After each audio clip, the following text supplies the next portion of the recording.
வணக்கம் வணக்கம். ஓகேவா? ஓகே. ஸோ இந்த நிகழ்ச்சியை வந்து நானே தொகுத்து வழங்கலாம்னு முடிவு பண்ணிட்டேன். ரெண்டு காரணம். ஒன்று, எப்படி இருந்தாலும் நான் பேசணும். படத்தை பற்றி நான் பேசினா அது கொஞ்சம் டைம் ஆகும் இல்லையா? டைமை சேவ் பண்ணலாம். உங்கள் டைமும் சேவ் பண்ணலாம், என் டைமும் சேவ் பண்ணலாம். வாழ்க்கையில் உங்களுக்கு கிடைக்க முடியாத கிஃப்ட் நான் உங்களுக்கு கொடுத்துருக்கேன், டைம். ஓகே. ஸோ முதல்ல இந்த படம் வந்து 2023 நாங்கள் ஒன் லைன் கேட்டோம். ஸோ 2 லைன் சொன்னார் மிஸ்டர் பொன் பார்த்திபன். அவர் தான் இந்த படத்தோட ரைட்டர். நாங்கள் ஃபஸ்ட்டு சூஸ் பண்ணது ஸ்கிரிப்டை தான். டைரக்டரோ இல்லை வந்து டெக்னீஷியன்ஸோ எதுவுமே கிடையாது. என்ன கதை பண்ண போகிறோம் அப்படின்றது தான் எங்களோட ஃபர்ஸ்ட் ப்ரையாரிட்டியாக இருந்தது. அப்படி நாங்கள் சூஸ் பண்ணது தான் வந்து mister Pon Parthiban. Sir please come forward sir. But இந்த கதை எங்களுக்கு புதுசு இல்லையா இண்டஸ்ட்ரி. அப்போது என்ன ஆகுதுன்னா, இந்த கதை வந்து அவர் சொன்னார். அதுக்கப்புறம் டிஸ்கஸ் பண்ணி அந்த கதையை ஃபுல்லாக நாங்கள் டெவலப் பண்ணோம். டெவலப் பண்ணும்போது அது ஒரு 6 months ப்ராசஸ். அதுக்கப்புறம் ஷூட்டிங் ஒரு வருஷம் அந்த மாதிரி போயிட்டு இருக்கும்போது எந்த படம் பார்த்தாலும் நம்ம சீன் இருக்கிற மாதிரியே ஒரு ஃபீல் இருக்கும். அது ரொம்ப கஷ்டம். அது மேபி அதனால தான் இந்த இஷ்யூஸ்லாம் வருது போல இருக்கு.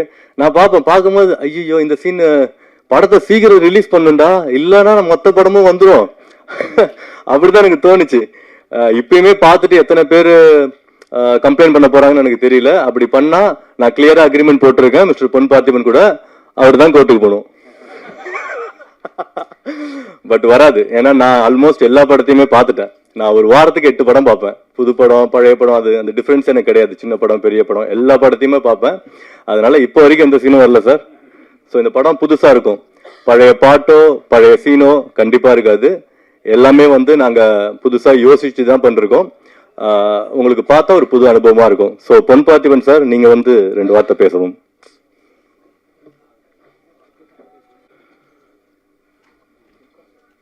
வரவேற்பு கொடுக்குறேன்னு சொல்லிட்டு மாட்டு விடுறாரு, டிஸ்க்ளைமர் எல்லாம் போடுறாரு. என்னென்னா கல்லூரி படங்கள் நிறையா இருக்கும். டான் வந்தது, டிராகன் வந்தது, மீசை முறுக்கு, இப்படி நிறையா வந்தால் அதுக்காக அதெல்லாம் ஒரே இதாகிடாது. நாட் அப்படின்னு சொல்கிறது மாறிக்கிட்டே இருக்கும், கதை மாறிக்கிட்டே இருக்கும்.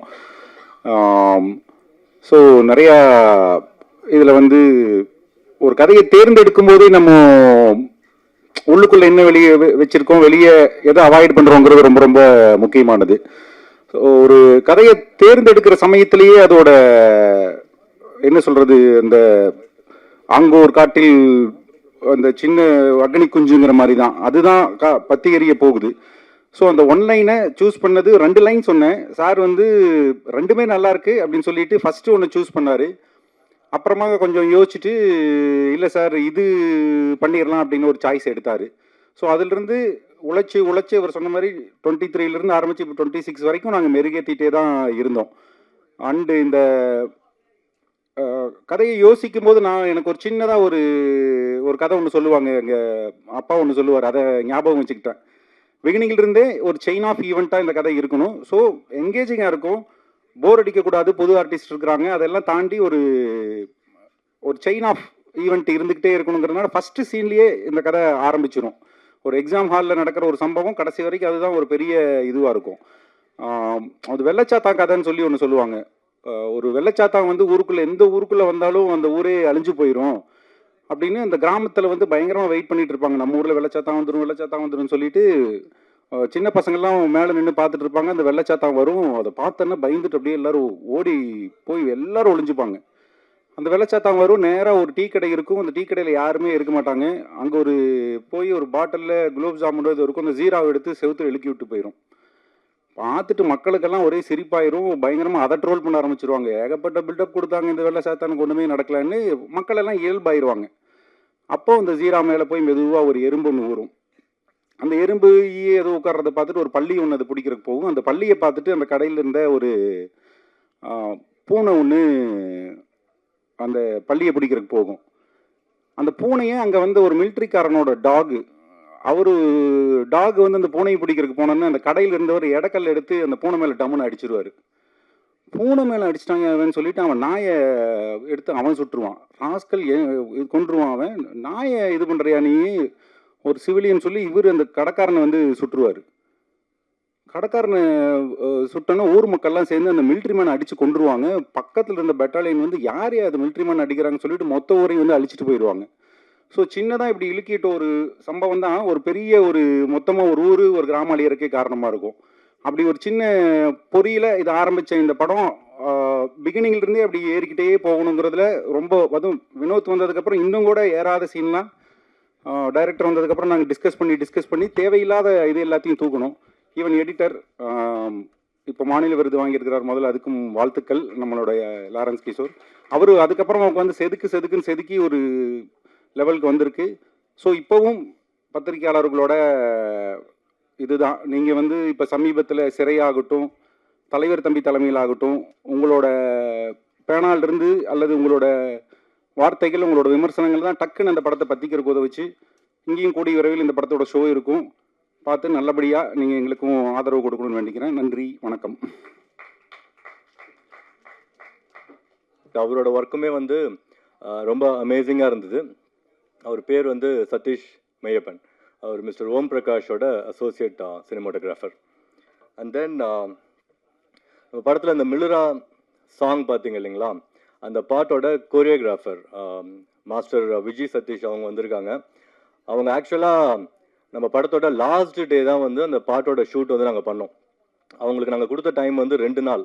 பட் அவங்க ஒரு நாளில் பாட்டு முடிச்சுட்டு அவங்க முடிக்கல, நாங்கள் முடிச்சிட்டோம். ஏன்னா 2வது நாள் நாங்கள் அவங்களுக்கு சான்ஸே கொடுக்கல. அந்த சான்ஸை கொடுக்காத மனுஷன் மிஸ்டர் லாரன்ஸ் கிஷோர். அவர் படத்தை எடிட் பண்ணி எங்கிட்ட காமிச்சாரு, ஃபுல் பாட்டையும் காமிச்சிட்டாரு. அப்போ நான் சொன்ன மாஸ்டர்கிட்ட, மாஸ்டர் பாட்டு முடிஞ்சிருச்சு அப்படின்னு. Master please come.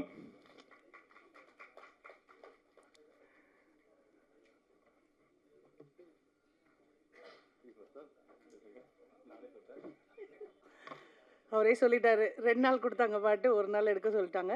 பட் அந்த 1 நாளில் கூட நம்மளுக்கு நிறைய ஒர்க் இருந்தது. வினோத் சாரோட அசிஸ்டன்ஸும் வினோத் சாரும் ரொம்ப ஹார்ட் ஒர்க் பண்ணாங்க. அதுக்கு லெனின் சார் சொல்லணும்னா ரொம்ப ஹார்ட் ஒர்க் பண்ணார். ஏன்னா சின்ன சின்ன விஷயம் கூட பார்த்து பண்ணுவார். நம்ம இதுக்கு முன்னாடி எந்த சாங்லேயும் பண்ணாத விஷயங்கள்லாம் பண்ணணும் அப்படின்னு சொல்லிட்டு. ஸோ இந்த ஃபுல் படம் பார்க்கும்போது அந்த சாங் இன்னும் நிறைய வரும்னு நினைக்கிறேன். அதே மாதிரி பிரவீன் சார், இந்த மாதிரி பண்ணிங்கன்னா நாங்கள் எல்லா பாட்டும் எப்படி பண்ணுறது, சீன்ஸ் எல்லாம் தூக்கி சாங்கில் போட்டுடுறாங்க. பட் 2 நாளும் மாண்டேஜ் தான் சொன்னாங்க. ஏற்கனவே சீன்ஸ்லாம் நிறைய எடுத்ததுனால அந்த மாண்டேஜ் இதெல்லாம் இதில் ஆட் பண்ணிட்டாங்க. அப்புறம் அந்த குத்து சாங் கூட நான் கேட்டுகிட்டே இருந்தேன், ப்ளீஸ் சார் அது பண்ணிடலாம் அப்படின்னு. சார் இந்த படம் முடியாது, அடுத்த படத்தில் பண்ணலாம் அப்படின்னு சொல்லியிருக்காரு. ஏன்னா அந்த விஷுவல், அந்த கட் பண்ணியிருக்க அந்த லிரிக்கல் வீடியோவே சூப்பராக இருக்குது. ஸோ அது விஷுவலாக பண்ணியிருந்தா இன்னும் நல்லா இருந்திருக்கும்னு நினச்சேன். பட் மூவியில் நிறைய விஷயங்கள் இருக்கிறதுனால அது தேவைப்படலை அப்படின்றதுனால அது ஷூட் பண்ணல. பட் இந்த வாய்ப்பளித்த லெனின் சாருக்கும் வினோத் சாருக்கும் அண்ட் மற்ற எல்லா டீமுக்கும் ரொம்ப நன்றி. ஏன்னா லெனின் சாரோட இது 2nd டைம் நான் ட்ராவல் பண்ணுறேன். அண்ட் மேம் உங்களுக்கும் ரொம்ப தேங்க்ஸ். அவங்க எப்போவுமே என்னோடய ஒர்க்கை ரொம்ப பாராட்டிகிட்டே இருப்பாங்க. ரீசெண்டாக கூட என்னோடய ஒர்க் ஒன்று போட்டிருந்தேன், அதை பாராட்டினாங்க. ரொம்ப தேங்க்ஸ் மேம். மறுபடியும் மேலும் லெனின் சாரோட ஒர்க் பண்ணுவேன் நம்பிக்கை இருக்குது. இன்னும் அடுத்த பாட்டில் இவரை டான்ஸ் ஆட வைக்கணும்னு இருக்கிற ஆசை. நல்ல ஒரு குத்து பாட்டு டான்ஸ் ஆட வைக்கணும்னு ஆசை. சார் மியூசிக் கரெக்டாக இவருக்கு கூட ஏற்ற மாதிரி ஒரு நல்ல மியூசிக் போட்டுருங்க. ஓகே, நெக்ஸ்ட் சாங்கில் பாடிடலாம். Thank you so much. தேங்க்யூம்மா. நீங்கள் இப்படி சொன்னீங்கன்னா அப்புறம் மக்கள் என்ன சொல்லுவாங்க? பாட்டு இருக்குது, கடைசியாக எல்லாம் படம் முடிச்சுட்டு போகும்போது டான்ஸ் ஆட்டு போகணும் அப்படின்றதுக்காகவே அந்த பாட்டு வச்சுருக்கோம். மற்றபடி ஃபோர்ஸ் பண்ணி வைக்கணும் அப்படின்னு நாங்கள் எதுவுமே பிளான் பண்ணல. கதைக்கு தேவைப்பட்டுச்சுன்னா வைப்போம். பட் இந்த பாட்டு வந்து எனக்கு ரொம்ப ஃபேவரட். படத்தோட டிஸ்கஷன் ஸ்டார்ட் ஆகும் போதே ஸ்டார்ட் ஆன பாட்டு. இந்த பாட்டுக்கு ரொம்ப அழகாக ஸ்டார்ட் பண்ணி லிரிக்ஸ் பண்ணவர் மிஸ்டர் மோகன்ராஜன். அவர் one of the busiest lyricist in Kollywood, உங்கள் எல்லாத்துக்கும் தெரியும். அவரை நானே 2 வருஷம் கழிச்சு இன்றைக்கி தான் பார்க்குறேன். Thank you for coming sir. இல்லை, இதுக்கு முன்னாடி நாங்கள் அவரோட அப்பாயின்மெண்ட் கேட்காம நான் வச்சுட்டேன். அதுதான் நான் பண்ண பெரிய தப்பு. ஸோ அதனால் நான் உண்மையிலுமே எதிர்பார்க்கல சார். இந்த மாதிரி பெரிய மனுஷங்க வந்து வாழ்த்து பண்ணாதான் நல்லாயிருக்கும். ஸோ அதனால் please come on to the stage sir. நான் உண்மையிலுமே எல்லாத்துக்கும் சர்ப்ரைஸ் கொடுக்கலான்னு பார்த்தா நீங்கள் எனக்கு சர்ப்ரைஸ் கொடுத்துட்டீங்க. வாங்க.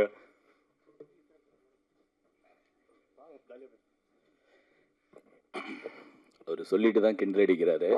அதை மீடியா முன்னாடி அப்படிலாம் இல்லை.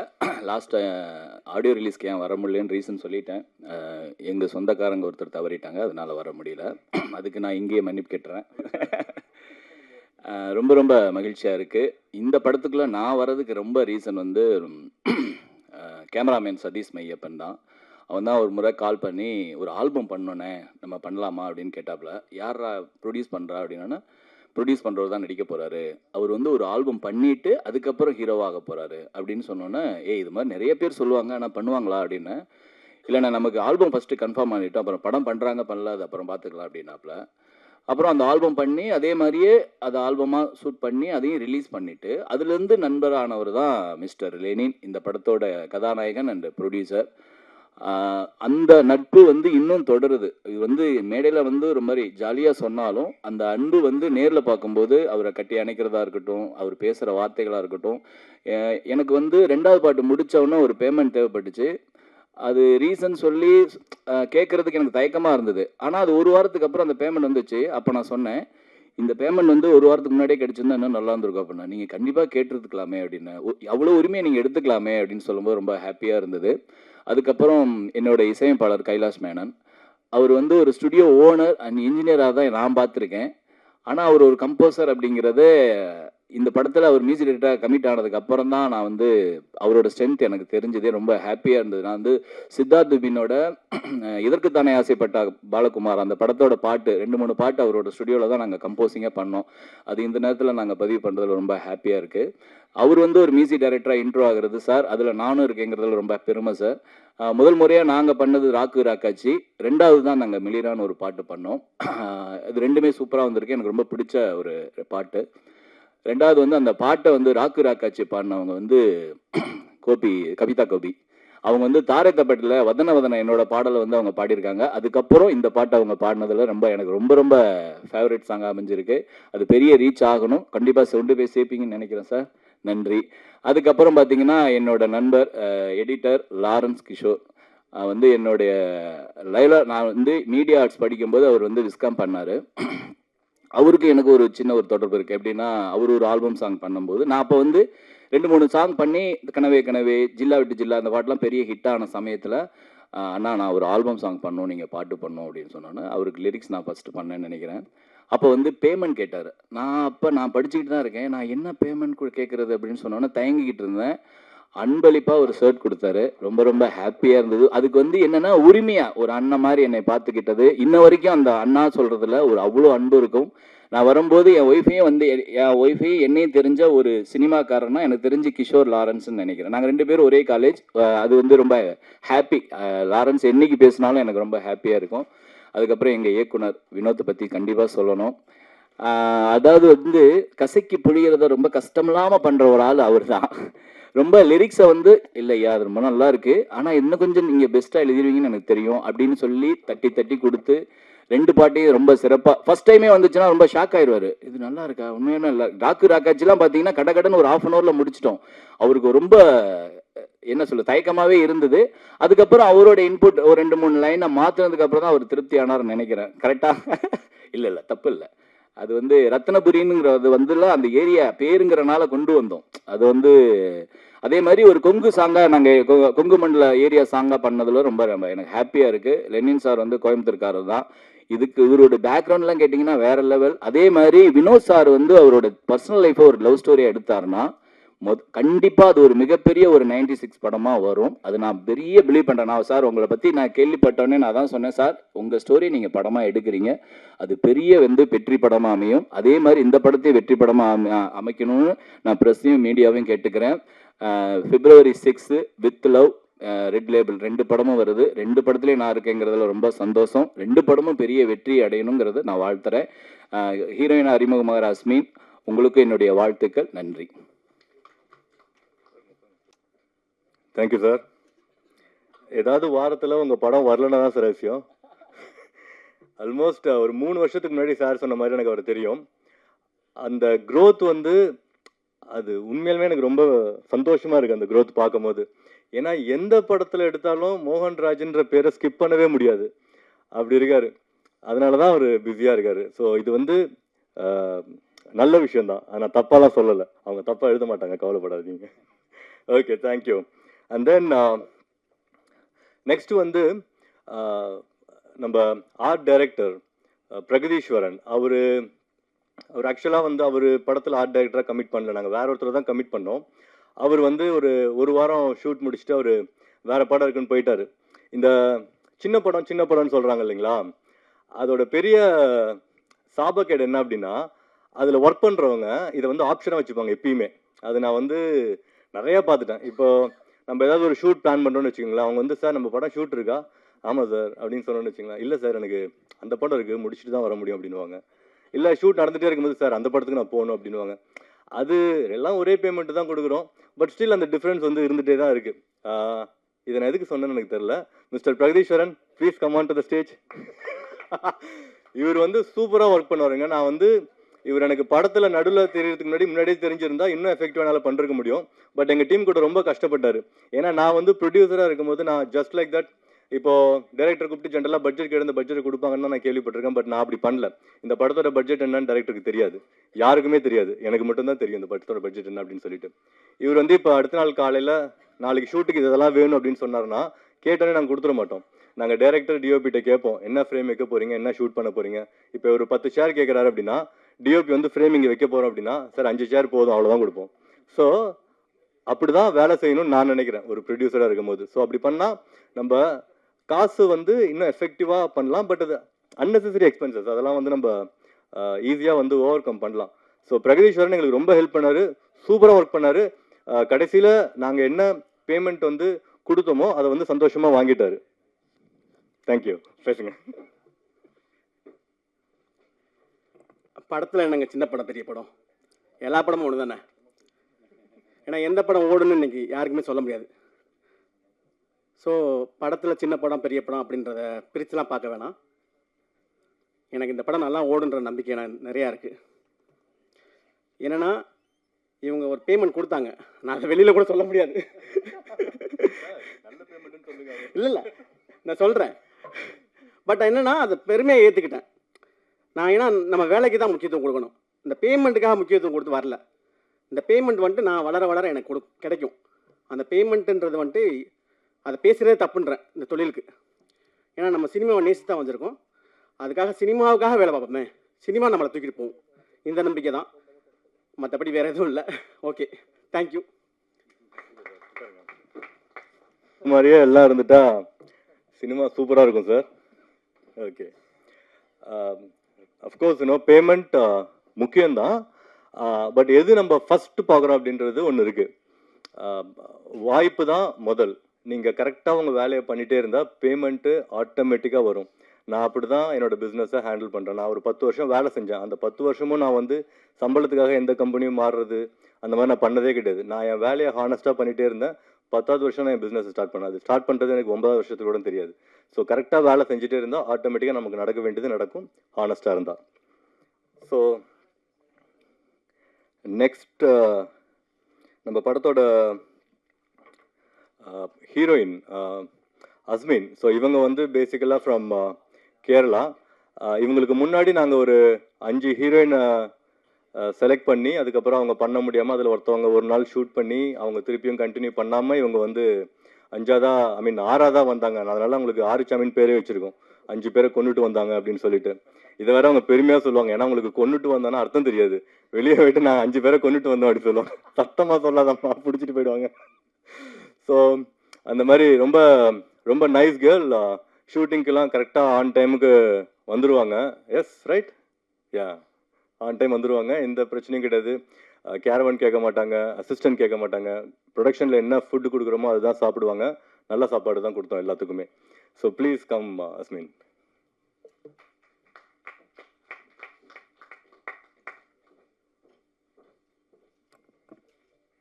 அனைவருக்கும் வணக்கம். Thank you for having me on board, Lenin sir, and also thank you every media personnel who is present here today. எனக்கு ரெட் லேபிள்னா ஒரு புது உறவு மாதிரி. I'm sorry if my Tamil is broken. நான் இன்னொரு ப்ரொஃபஷனில் இருந்தேன், ஆனால் இதுக்குள்ளே வந்ததுக்கு அப்புறம் தான் எனக்கு என்னோட ஒரு பேஷனே கிடச்சிது. ஸோ என்னை செலக்ட் பண்ணுறதுக்கான காரணம் definitely Lenin sir and Vinoth sir. Vinoth sir especially கண்டிப்பாக என்ன கரெக்டாக அந்த கேரக்டருக்கு ஏற்ற மாதிரி மோல்ட் பண்ணிட்டு அதுக்கு ரொம்ப ரொம்ப பெருமைப்படுறேன். And also Kailas Menon sir. I have been a fan of his work ever since he's inside the industry. அப்புறம் இந்த சாங் பண்ணும்போது கூட அவர் உள்ளே வந்தாருன்னு சொல்ல போது எனக்கு ரொம்ப ஹாப்பியான ஒரு விஷயம். அண்ட் ஆல்சோ நான் நினச்சதை விட ரொம்ப ரொம்ப ஸ்பெஷலான ஒரு படம். எனக்கு ஒரு என்ன சொல்கிறது, ஒரு டெபியூ இந்த மாதிரி ஒரு படத்துக்கு டெபியூ கிடச்சதே ரொம்ப பெரிய விஷயம். என் கூட ஒர்க் பண்ணிருந்த எல்லாருக்குமே ரொம்ப நன்றி. ஆல்சோ மை கோ ஆக்டர்ஸ் எல்லாருமே என்ன ஒரு ஃபேமிலி மாதிரி ட்ரீட் பண்ணுறதுக்கு ரொம்ப நன்றி. எல்லாருக்குமே நன்றி. Thank you so much. தேங்க்யூ அஸ்மின். ஸோ இவங்க தான் வந்து நம்ம படத்தோட டைட்டில் சொன்னது, ரெட் லேபிள் அப்படின்றது. பட் அவங்களுக்கு ரெட் லேபிளில் டீ இருக்கிறது தெரியாது. பட் ஸ்டில் அவங்க தான் அந்த டைட்டில் சொன்னாங்க. ஸோ டைட்டில் பற்றி சொல்லும் போது ஒரு சின்ன விஷயம் நான் உங்ககிட்ட கம்யூனிகேட் பண்ணணும்னு நினைக்கிறேன். இந்த டைட்டில் ரிஜிஸ்ட்ரேஷன் ஒரு ப்ராசஸ் இருக்கு இல்லையா, அது பயங்கர இன்ட்ரெஸ்டிங்கான ப்ராசஸ். நாங்கள் போய் டைட்டில் ரிஜிஸ்டர் பண்ணிட்டோம் சேம்பரில். எங்களுக்கு கேட்ட டைட்டில் கிடச்சிருச்சு. அதுக்கப்புறம் என்னாச்சு, இந்த ரீசெண்டாக வந்து இந்த படம்லாம் முடிஞ்சு அது நெக்ஸ்ட் ஸ்டெப்புக்கு போகும்போது டைட்டில் வந்து நான் சேம்பரில் போயிட்டு இந்த மாதிரி டைட்டில் அந்த என்ஓசி சர்டிஃபிகேட் வாங்கணும் அப்படின்னா, சார் உங்கள் டைட்டில் எக்ஸ்பைரி ஆகிடுச்சு அப்படின்ட்டாங்க. ரெட் லேபிளுக்கு எக்ஸ்பைரியே கிடையாது. ஸோ செக் பண்ணி பார்க்கும்போது அது 1 இயருக்கு ஒன்ஸ் ரினியூ பண்ணணுமா, அது எனக்கு தெரியல, அது என்னோட மிஸ் தான். பட் நான் ஃபீல் பண்ணது என்ன அப்படின்னா, அந்த டைட்டில் ரிஜிஸ்ட்ரேஷனுக்கு ஒரு பெரிய டிபேட் நடக்குது இல்லை இங்கே, எங்கள் டைட்டில் வேற ஒருத்தவங்க ரிஜிஸ்டர் பண்ணிருக்காங்க அப்படின்னு சொல்லிட்டு. இது ரொம்ப சிம்பிளிஃபை பண்ணிக்கலாம். டெக்னாலஜி எங்கேயோ போயிட்டு இருக்கு. ஒரு சின்ன அப்ளிகேஷன் போதும். நீங்கள் ஒரு சேம்பர் இருக்கு, கவுன்சில் இருக்கு, இன்னும் 2 யூனியன் இருக்கு அப்படின்னா ஒரு சின்ன டூலை வச்சு ஃபியூ செகண்ட்ஸில் அதெல்லாமே சால்வ் பண்ணிடலாம். பட் இன்னும் உட்காந்து பேப்பர் பேஜில் எழுதி அதை உட்காந்து மீட்டிங் வச்சு டிஸ்கஸ் பண்ணி அது பண்ணுற அளவுக்குலாம் ஒன்றுமே கிடையாது. அது நிறைய பேரோட டைம் சேவ் பண்ணும். ஸோ யூனியன்ஸ் எல்லாமே இதை கொஞ்சம் கன்சிடர் பண்ணிங்கன்னா நல்லாயிருக்கும். ஸோ டைட்டில் ரிஜிஸ்ட்ரேஷனை சிம்பிளிஃபை பண்ணுங்கள். அப்படி இல்லையா நான் பண்ணித்தரேன் at free of cost. Okay. So thank you very much for giving the title miss Ashwin. So next black label இருந்தால் சொல்லுங்கள், let's look into it. Okay fine. And நம்ம படத்துக்கு வந்து ஒரு ஒரு பெருமை இருக்குது. என்ன பெருமை அப்படின்னா, இந்த படம் வந்து நாங்கள் ஸ்டார்ட் பண்ணும்போது இந்த படத்தோட மியூசிக் டைரக்டர் மிஸ்டர் கைலாஸ் மேனனுக்கு வந்து கேரளாவில் வந்து ஃபிலிம்ஃபேர் அவார்டு கிடச்சிது. ஸோ அது ஸ்டார்ட் பண்ண புதுசுலேயே அவருக்கு கிடச்சிது. அது வந்து எனக்கு ரொம்ப ரொம்ப பெருமையாக இருந்தது. நம்ம படம் முடியும் போது நம்மளோட எடிட்டருக்கு வந்து தமிழ்நாடோட ஸ்டேட் அவார்டு கிடச்சிருக்கு. அதுவும் எனக்கு ரொம்ப பெருமையாக இருக்குது. எனக்கு இது ஏன் பெருமையாக இருக்குது அப்படின்னா, நான் கரெக்டான டேலண்டான டெக்னீஷியனை நம்ம படத்தில் டிப்ளாய் பண்ணியிருக்கேன். அதுதான் எனக்கு ரொம்ப பெருமை. நான் வந்து இந்த ஸ்டார் காஸ்ட் அதிலெல்லாம் வந்து பெருசாக ஈடுபாடு இல்லை. எனக்கு வந்து டெக்னீஷியன் ஸ்ட்ராங்காக இருக்கணுன்றது தான் நான் படம் ஆரம்பிக்கிறதுக்கு முன்னாடியே டிசைட் பண்ணுது. பட் ட்ரேடில் இருக்கிறவங்க, பிஸ்னஸில் இருக்கிறவங்களாம் சொன்னது என்னென்னா, படத்துக்கு வந்து ஃபேஸ் வேல்யூ வேணும், இந்த போஸ்டரில் ஃபேஸ் இருந்தால் தான் வந்து படம் ஆடியன்ஸ் வருவாங்க. அது மேபி உண்மையாக கூட இருக்கலாம். நான் ஏற்கனவே சொன்ன மாதிரி நான் வந்து பணம் சம்பாதிக்கிறதுக்கு இந்த படத்தை ஸ்டார்ட் பண்ணலை. பேஷனில் தான் நான் வந்து இந்த படத்துக்கு ஸ்டார்ட் பண்ணேன். அப்படி நான் பணம் சம்பாதிக்கணும் அப்படின்ற இன்டென்ஷனில் வந்திருந்தேன். நான் ஃபஸ்ட்டு எப்படி பிஸ்னஸ் பண்ணலான்னு தான் யோசிச்சிருப்பேன். இப்போ வரைக்கும் நான் இந்த படத்தோட பிஸ்னஸை நெக்ஸ்ட் லெவல் நான் கொண்டு போகவே இல்லை. நான் முடிவு பண்ணது இந்த படத்தை தியேட்டரில் ஆடியன்ஸ் என்ஜாய் பண்ணணும் அப்படின்றதுக்காக தான். அந்த ஓடிடி அந்த பிஸ்னஸ் அது இன்ன வரைக்கும் நாங்கள் அப்ரோச் கூட பண்ணல. அவங்க வாங்கல அதெல்லாம் செகண்டரி. பட் அதை பற்றி நான் யோசிக்க கூட இல்லை. என்னோட இன்டென்ஷன் இந்த படம் 6th அன்னைக்கு தியேட்டருக்கு வரணும், ஆடியன்ஸ் போய் என்ஜாய் பண்ணணும், ஒரு புது படத்தை பார்க்கட்டும். ரீசெண்டாக நல்ல நல்ல படங்கள்லாம் வருது. But majority of the films பார்த்தீங்கன்னா பழைய பாட்டு எடுத்து போடுறது, பழைய சீன்ஸ் எடுத்து போட்டு அவர் அப்படி நடக்கிறது இப்படி நடக்கிறது, அதை தான் பார்த்துட்டாங்களே. திருப்பி அதே பார்த்து என்ன பண்ண போகிறாங்க? புதுசாக ஏதாவது படம் பண்ணலாம். இப்போ வந்துருச்சு ரீசெண்டாக சிறை, அமேசிங் ஃபிலிம், டிடிடி வந்திருக்கு. ஸோ அந்த மாதிரி நல்ல நல்ல படங்கள் வர ஆரம்பிச்சிருச்சு. அந்த வரிசையில் ரெட் லேபிள் கண்டிப்பாக இருக்கும். ஸோ நான் ஃபர்ஸ்ட் மிஸ்டர் கைலாஷ் மேனனை please I invite him on to the stage. அவரோட ஒர்க்கு ரொம்ப அமேசிங்காக இருந்தது. அவர் உண்மையாலுமே இந்த பண்ண படத்தோட மியூசிக் நீங்கள் பார்த்துருப்பீங்க, ட்ரெய்லர் பார்த்துருப்பீங்க, ரீரெக்கார்டிங்லாம் வேற லெவலில் பண்ணியிருக்காரு. நானே பார்த்துட்டு சார் இதெல்லாம் செட் ஆகுமா அப்படின்னு கேட்குறேன். ஸோ அவர் கிட்டத்தட்ட ஒரு பக்கா கமர்ஷியல் மூவிக்கு பண்ணுற மாதிரி இந்த படத்தை பண்ணியிருக்காரு. இதுவும் கமர்ஷியல் மூவி தான். Thank you very much for elevating us sir. Please. எல்லாருக்கும் வணக்கம். நானும் வந்து கேரளாவிலேருந்து தான். என்னோட first Tamil movie and I'm very happy to work with a wonderful team. அதில் 2 பேர் தான் என்னோட ஃபேவரட்டாக மாறிடுச்சு. ஒன்று வந்து actor producer Lenin sir and அவர் டைரக்டர் வினோத் சார். எனக்கு இது வந்து ரொம்ப கம்ஃபர்டபுளான ஜேர்னி. நான் ஃபஸ்ட் டைம் தமிழுக்கு வரும்போது நான் ரொம்ப கொஞ்சம் பயம் இருந்தது எனக்கு. ஏன்னா டோட்டல் கல்ச்சர் டிஃப்ரென்ஸ் இருக்குது, இண்டஸ்ட்ரி இஸ் டோட்டலி டிஃப்ரெண்ட். அப்போ ஒர்க் பண்ணுறது கஷ்டமாக இருக்கும்னு நினச்சேன். ஆனால் அங்கே ஒர்க் பண்ணுறதை விட ரொம்ப ஈஸியாகிடுச்சிங்க. இங்கே வந்து ஏன்னா அதோட மெயின் ரீசன் வந்து இங்கே வந்து இன்னும் ரெஸ்பெக்ட் இன்னும் அதிகமாக கொடுக்குற மாதிரி இருந்துச்சு எனக்கு. மியூசிக்கெல்லாம் அவ்வளோ இம்பார்ட்டன்ஸ் கொடுத்து ரொம்ப இம்பார்ட்டன்ஸ் கொடுத்து தான் இங்கே ஒர்க் பண்ணுறது. அப்போ அந்த ஒரு ஆர்டிஸ்ட்டுக்கு கிடைக்கிற ரெஸ்பெக்ட் எப்பவும் வந்து இங்கே முன்னாடி சொன்ன மாதிரி பணத்தை விட நமக்கு அதுதான் ரொம்ப ஒர்க் பண்ணுறதுக்கான ஒரு மோட்டிவேஷன். அதுவும் ஈக்குவலி பேஷனேட்டான ஒரு டைரக்டர் அண்ட் ஈக்குவலி பேஷனேட்டான ஒரு ஆக்டர் ப்ரொடியூசர். இப்போ ரெண்டு பேருமே வந்து எனக்கு கம்ஃபர்டபுளாக இருந்துச்சு. எனக்கு யூஸ்வலி வந்து டைரக்டர் கூட கம்ஃபர்டபுள் ஆகும்போது ப்ரொடியூசர் கூட மேபி கொஞ்சம் ஒரு கிளாஷ் வரும். இது எனக்கு வந்து அப்படி எந்த இஷ்யூவும் நடக்கலை. ரொம்ப கம்ஃபர்டபுளான ஒரு ஜேர்னி. அண்ட் 2-3 இயர்ஸாக இந்த ஜேர்னி போயிட்டுருக்கு. எனக்கு இப்போ கொஞ்சம் சேடாக இருக்குது இந்த ஜேர்னி. இப்போ இந்த படத்தோட முடிய போகிற மேபி நெக்ஸ்ட் படத்துலேருந்து ஆரம்பிக்கலாம். அப்புறம் இன்னொரு விஷயம் வந்து இந்த படத்தோட சாங்ஸ் எழுதின மோகன்ராஜ் எனக்கு அவரும் ரொம்ப கம்ஃபர்டபுளாக இருந்தது. ஏன்னா ஃபஸ்ட்டு இவர் ரொம்ப எக்ஸ்பீரியன்ஸ்டான ரைட்டர். இப்போ நான் இங்கே வரும்போது எப்படி இருக்குன்னு ஒரு சின்ன கன்ஃபியூஷனாக இருந்தது. பட் ஒர்க்கிங் வந்து ரொம்ப ஈஸியாக இருந்தது. அப்புறம் அவர் கொடுக்குற வார்த்தைகள் எல்லாம் எனக்கு ரொம்ப பிடிச்சது.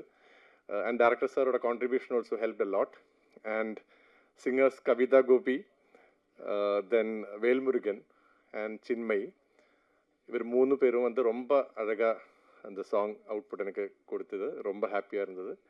அப்புறம் ஹீரோயின் யாஸ்மின் எனக்கு முன்னாடியே தெரியும். இப்போ இந்த படத்தில் ஹீரோயின் யாருன்னு கேட்டால் உங்கள் ஃப்ரெண்டு தான். அப்போ என்னோட ஃப்ரெண்டா? எந்த ஃப்ரெண்டு? அப்போ யாஸ்மின் வந்து ஆக்ட்ரஸ். எனக்கு அவர் சிங்கராக தான் தெரியும்.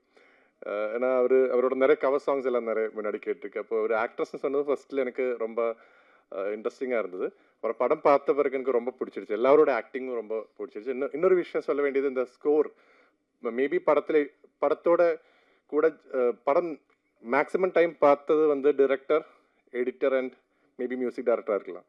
அப்போது ஒரு ஆளை பற்றி பேசணும், நம்ம editor Lawrence sir.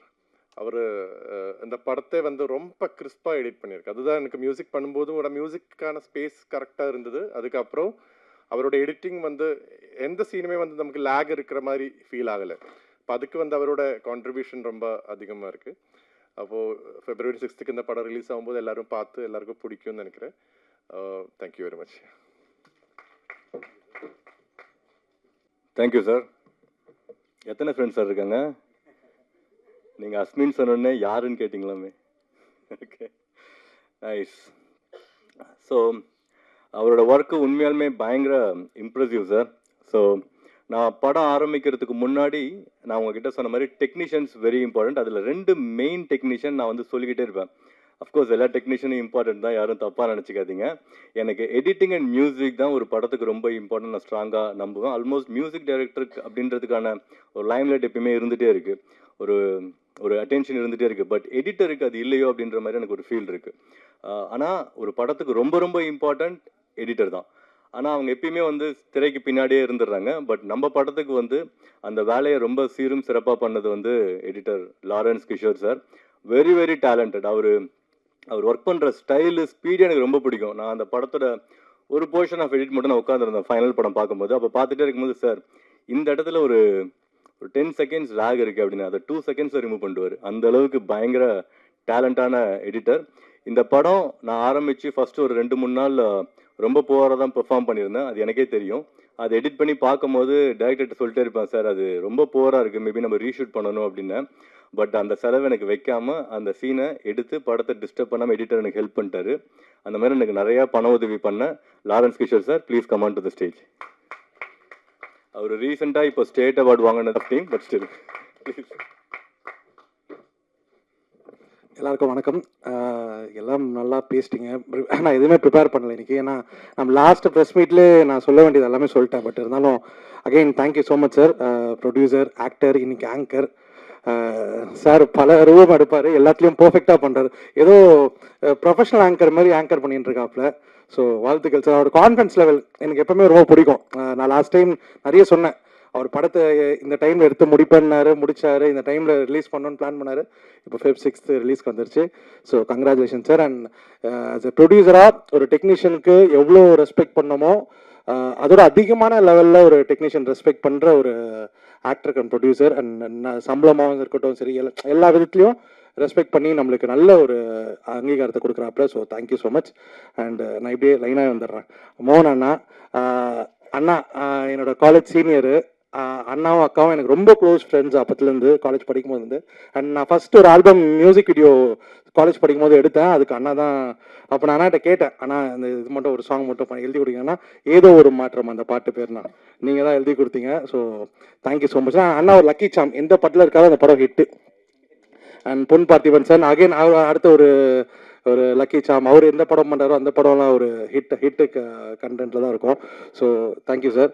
And Kailash brother, wonderful. நான் மியூசிக் ஒரு 10th மியூசிக் எப்பவுமே இது பண்ணும்போது ஒரு ஸ்கோர் வச்சுட்டு தான் இது சீன் ரெஃபரன்ஸே காட்டுவேன்.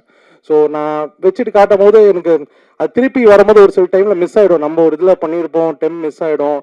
அண்ட் ட்ரெய்லருக்குலாம் ஒரு நம்ம ஒரு டெம்பில் கட் பண்ணியிருப்போம், அது மிஸ் ஆகும். பட் பர்ஃபெக்டாக அதை மேட்ச் பண்ணி அந்த என்ன நாங்கள் ஆஃப்லைனில் என்ன ரெஃபரன்ஸில் நாங்கள் ஒரு மியூசிக் ஒரு டெம்போவில் இந்த படத்தை பேஸ்ட் பண்ணி வச்சுருந்தோமோ அதே பேஸ்டில் சூப்பராக மியூசிக் பண்ணி அண்ட் சாங்ஸ் ரெண்டுமே கலக்கிட்டாப்ல. ராக்காக இருக்கட்டும் அண்ட் அந்த மெலடி சாங் இருக்கட்டும், ரெண்டுமே சூப்பராக பண்ணிட்டாரு. Congrats brother. அண்ட் ஆஸ்மின் அவங்க டெபியூ பண்ணுறாங்க தமிழில். Congrats and welcome to Tamil cinema. And sir அனுமோகன் சார், அவர் பாம்பு புத்துக்குள்ளே நான் சார் அவர்கிட்ட கேட்பேன், ஏன் அது டைலாக் சார் அது உள்ளே வச்சுருக்கலாமே, டேரக்டர்கிட்ட கேட்டேன், இந்த டைலாக் ஏன்னா உள்ளே நீங்கள் இது பண்ணிருக்கலாமே சாரோட இந்த டைலாக. பட் ஆனால் மிஸ் ஆயிடுச்சு. Thank you sir. அண்ட் மாஸ்டர், நான் எதுவும் பிளான் பண்ணிலாம் தூக்கலாம் மாஸ்டர். அவங்க ஃபுட்டேஜ் அவ்வளோதான் இருக்குன்னு நினச்சி நான் சரி ஓகே இந்த தடவை கேப்பாக இருக்கேன்னு சொல்லிட்டு ஒரு சீனை ட்ரிம் பண்ண வேண்டியது. ஸோ அதை தூக்கி ஒரு மாண்டேஜ் சொல்லிவிட்டேன். ஸோ நெக்ஸ்ட் டைம் என் மேலே எந்த தப்பும் இல்லை, நீங்கள் என் மேலே கோவப்படாதீங்க. And art director brother congrats. And finally என்னோட டேரக்டர், என்னோட நண்பன், ரொம்ப சூப்பராக அவரோட எஃபர்ட் எப்பவுமே 100% போடுவார். ஸோ எல்லாத்தையுமே எது பண்ணாலும் 100% போடுவார். ஸோ இதில் அதே மாதிரி தான் ஒர்க் பண்ணியிருக்காரு ஃப்ரம் த டே 1 to இவரை மாதிரி ஒரு கூலான ஒரு டேரக்டர் நீங்கள் பார்க்கவே முடியாது. என்ன ஆனாலும் அமைதியாக சாந்தமாக ஒரு பாட்டுன்னு இருப்பாப்புல. ட்ரெய்லர் கூட நான் சிங்க் ஆச்சு. வேறு எதனா டேரக்டர் டென்ஷன் ஆகிட்டு இருப்பாங்க, நிறுத்தியான்ட்டு இருப்பாங்க. அவர் அழகாக கூலாக உட்காந்து போய் சொன்னாப்புல. கேட்கலையா? சரி, போகும்போது திருப்பி ஒரு தடவை ட்ரெய்லர் மட்டும் முடியும் போது ஒரு தடவை பார்த்துடலாம். Thank you so much. அண்ட் ஃபைனலாக thanks to Tamil Nadu government and press media எல்லாருக்குமே எனக்கு தமிழ்நாடு ஸ்டேட் அவார்டு கிடச்சிருக்கு தேன் படத்துக்கு. Thank you so much. Thank you sir. படத்தில் போகிற மாதிரியே இருக்கும் பார்க்குறதுக்கு. சூப்பர். ஸோ நெக்ஸ்ட்டு நம்ம சிங்கர் இந்த பாட்டை பாடினது மேடம் கவிதா கோபி. அவங்க ஆடியோ லான்ச்சுக்கும் அந்த பாட்டை பாடினாங்க. என்ன ரொம்ப லேட்டாக வந்துட்டாங்க, சொல்ல மாட்டாங்க மேடம், ஓகேங்களா? கடைசியாக நான் பாடியே தீருவேன் அப்படின்னு பாடினாங்க. ரொம்ப அருமையாக பாடினாங்க. ஸோ இந்த பாட்டோட வைப் ஆக்சுவலாக இந்த பாட்டு படத்தில் ஆரம்பத்தில் வைக்கும் போது இருந்தது அந்த சுச்சுவேஷனில். பட் அகெயின் அந்த படம்லாம் முடிச்சுட்டு பார்க்கும்போது அது எங்கேயுமே பிளேஸ் ஆகலை. சரி, நம்ம இவ்வளோ செலவு பண்ணி அந்த பாட்டை இது பண்ணிட்டோமே அப்படின்றதுக்காக வச்சா அது தப்பு இல்லைங்களா? கதைக்கு வேணும் அப்படின்னா நம்ம வைக்கலாம், வேணாம் அப்படின்னா அதை ரிமூவ் பண்ணிடணும். ஸோ அப்படி தான் ரிமூவ் பண்ணோம். பட் ஸ்டில் அந்த பாட்டு படத்தில் இருக்குது, எண்டில் இருக்குது. படம் முடிச்சதுக்கப்புறம் இந்த பாட்டை மிஸ் பண்ணக்கூடாது அப்படின்றதுக்காக அந்த பாட்டை நாங்கள் ப்ளேஸ் பண்ணிருக்கோம். ஸோ தட் வெளியே போகும்போது அவங்களுக்கு ஒரு வைப்போட போகலாம். Madam please come on to the stage. நீங்கள் 2 வார்த்தை பாடினீங்கன்னா நல்லாயிருக்கும்.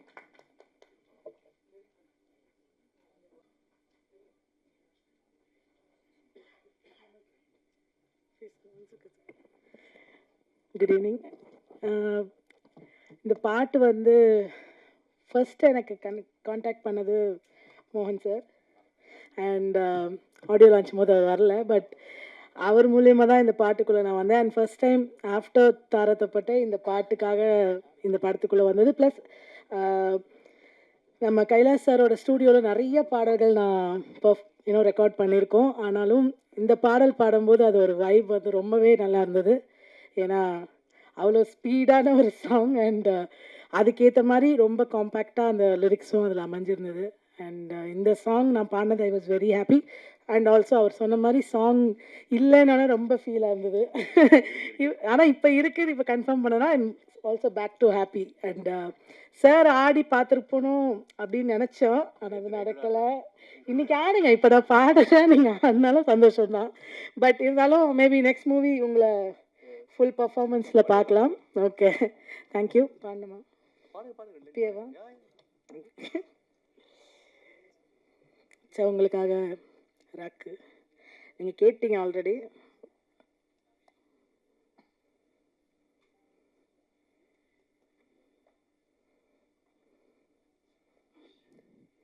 வாங்கன்னு பொங்கன்னு மரியாதையா பேசுற ஊர் இது நீ பாறையா, நட்போடு வந்துட்டா அன்ப கொட்டும், தப்புன்னு பட்டுட்டா தலைய விட்டும். சேர நாடு வந்து சேர்ந்து பாரு, மோதி பார்த்து நீயும் தோத்து ஓடு.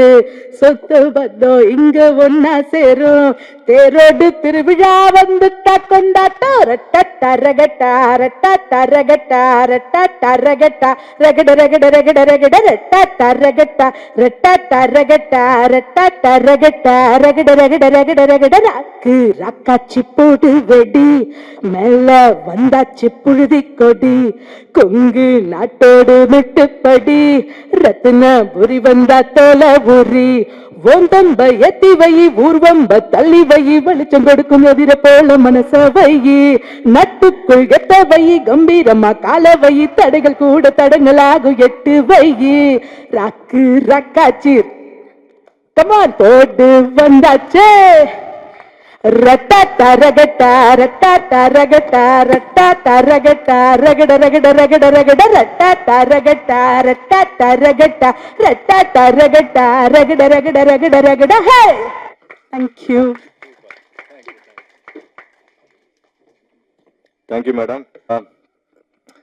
இந்த படம் நான் வந்து ப்ரொடியூஸ் பண்ணி நடிச்சதால, ஸோ நடிக்கும் போது நமக்கு நிறைய அந்த ப்ரொடக்ஷன்ல ஃபோக்கஸ் பண்ண முடியாது. அதனால நான் என்ன பண்ணுவேன்னா, ஜென்ரலா இப்போ ஒரு 20 நாள் ஷெட்யூல் போறோம் அப்படின்னா, அந்த 20 நாளைக்கு என்னென்ன ஷூட் பண்ண போறோம், ஒரு டிபார்ட்மெண்ட்லயும் என்னென்ன எக்ஸ்பென்சஸ் இருக்கு அப்படின்றத கம்ப்ளீட்டா டீட்டெயிலா ஒர்க் பண்ணி என்னோட டீம்கிட்ட வந்து ஹேண்டில் பண்ணுவேன். அதுக்கப்புறம் நான் ஜாலியா இருப்பேன், அவனுங்களால ஜாலியா இருக்க முடியாது. அப்படி 2 பேர் மிஸ்டர் பிரவீன் அண்ட் கோகுல் வாங்கனால என்னோட ரெப்ஜன் டீம், அவங்க ரொம்ப இம்பார்ட்டன்ட் ரோல் பிளே பண்ணிருக்காங்க இந்த படத்துல. ஐ மீன் நடிக்கவும் செஞ்சிருக்காங்க, பட் அதோட முக்கியமான ரோல் வந்து எந்த பிரச்சனையும் இல்லாம இந்த படத்தை வந்து ரன் பண்ணிருக்காங்க. ஏன்னா மேக்சிமம் இஷ்யூஸ் எங்க வரும் அப்படின்னா, இப்போ பெப்சிக்ல வரும். ஆரம்பத்துல வந்துச்சு எங்களுக்கு. எப்படி வந்துச்சு அப்படின்னா, நாங்க படம் ஆரம்பிச்சு கண்டினியூஸா வந்து ஒரு கால் வந்துட்டே இருக்கு, இந்த மாதிரி நீங்க இது வைக்கல அது வைக்கலன்னு சொல்லிட்டு. எங்களுக்கு தெரியல, நாங்க போறோம் ஒரு படம் எடுப்போம் வருவோம் அப்படின்னு ரொம்ப சிம்பிளா நினைச்சிட்டா அது ஒரு சின்ன விஷயம்தான். பட் என்ன ஆச்சுன்னா, அந்த ரெஸ்பான்ஸ் வந்து ரொம்ப நீங்க இது பண்ணலன்னா நாங்க வந்து ஷூட்டிங்கை கேன்சல் பண்றோம் அப்படின்னு சொல்லிட்டே இருந்தாங்க. அதை வந்து எனக்கு தெரியாம அவங்க ஒரு 4-5 days ஹேண்டில் பண்ணிட்டே இருந்தாங்க. 6th day தான் அது என்னோட நாலேஜுக்கு வந்துச்சு, இந்த மாதிரி இந்த விஷயம் நீங்க பண்ணணும் இல்லைங்க அப்படின்னு சொல்லிட்டு. என்னடா சொல்ற, படம் நம்ம எடுத்துட்டு இருக்கோம், என்ன பிரச்சனை இல்ல, இது பண்ணலன்னா அவங்க ஷூட்டிங்கை கேன்சல் பண்ணுவேன்னு சொல்லிட்டாங்க அப்படின்னாங்க. அப்படியா சொன்னாங்க, அவங்க வேணா நானே ஷூட்டிங்கை கேன்சல் பண்றேன், ஷூட்டிங்கை கேன்சல் பண்ணிட்டேன். 6th day பேக்கப் பண்ணிட்டு அதுக்கப்புறம் நாங்க அந்த ஃபார்மாலிட்டி எல்லாம் கம்ப்ளீட் பண்ணிட்டு 1 week கழிச்சு தான் திருப்பி நாங்க ரெஸ்யூம் பண்ணோம் அந்த ஒர்க்கை. அந்த 6th day வந்து ஒரு ஷூட் கேன்சல் பண்ணா அதுல ஒர்க் பண்ணவங்களுக்கு அந்த மென்டாலிட்டி எப்படி இருக்கும் அப்படின்றது அங்க ஒர்க் பண்ணவங்களுக்கு தான் தெரியும். அதுல ரொம்ப அஃபெக்ட் பண்ணது நம்ம டைரக்டர் தான். ஏன்னா அது சாதாரண விஷயம் இல்லைங்களா, அது படம் ஃபர்தரா ப்ரொசீட் ஆகுமா இல்லையா அப்படின்ற மாதிரி ஒரு டவுட்லேயே வந்து அது நடந்தது. பட் நான் கான்ஃபிடென்ட்டா இருந்தேன், ஒரு விஷயம் எடுத்தா அதை வந்து 100% பண்ணணும் அப்படின்றது.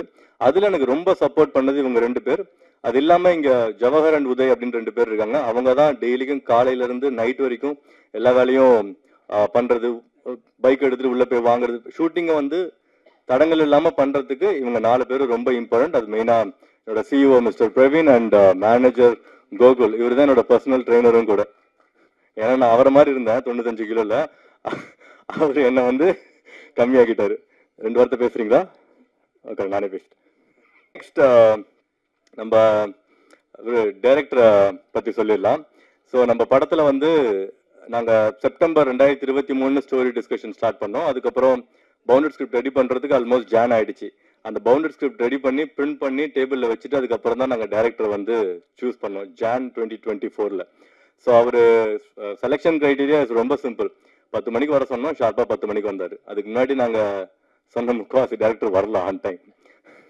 ரொம்ப டெய்லாம் இல்லை, ஒரு 5 minutes லேட்டா வந்தாங்க. பட் அதுவுமே தப்பு இல்லையா, இவர் ஆன் டைம் வந்தாரு, அதனால அவர் செலக்ட் பண்ணிட்டோம். அவர் ஒர்க் பண்ணது அது என்ன அப்படின்றதெல்லாம் நான் ரிவ்யூ பண்ணவே இல்லை. பார்க்கும்போது இவர் பண்ணிடுவார்னு ஒரு கான்ஃபிடென்ட் வந்தது. அந்த மாதிரி படம் முடிஞ்சிருச்சு. 5 நாள்ல ரிலீஸ் வரைக்கும் கொண்டு வந்து விட்டுட்டாரு.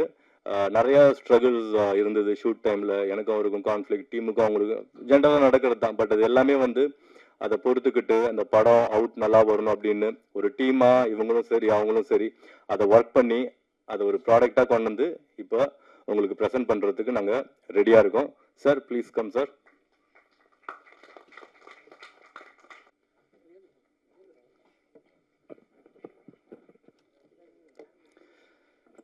நன்றி ப்ரெஸ் அண்ட் மீடியா, உங்கள் எல்லாருக்கும் நன்றி.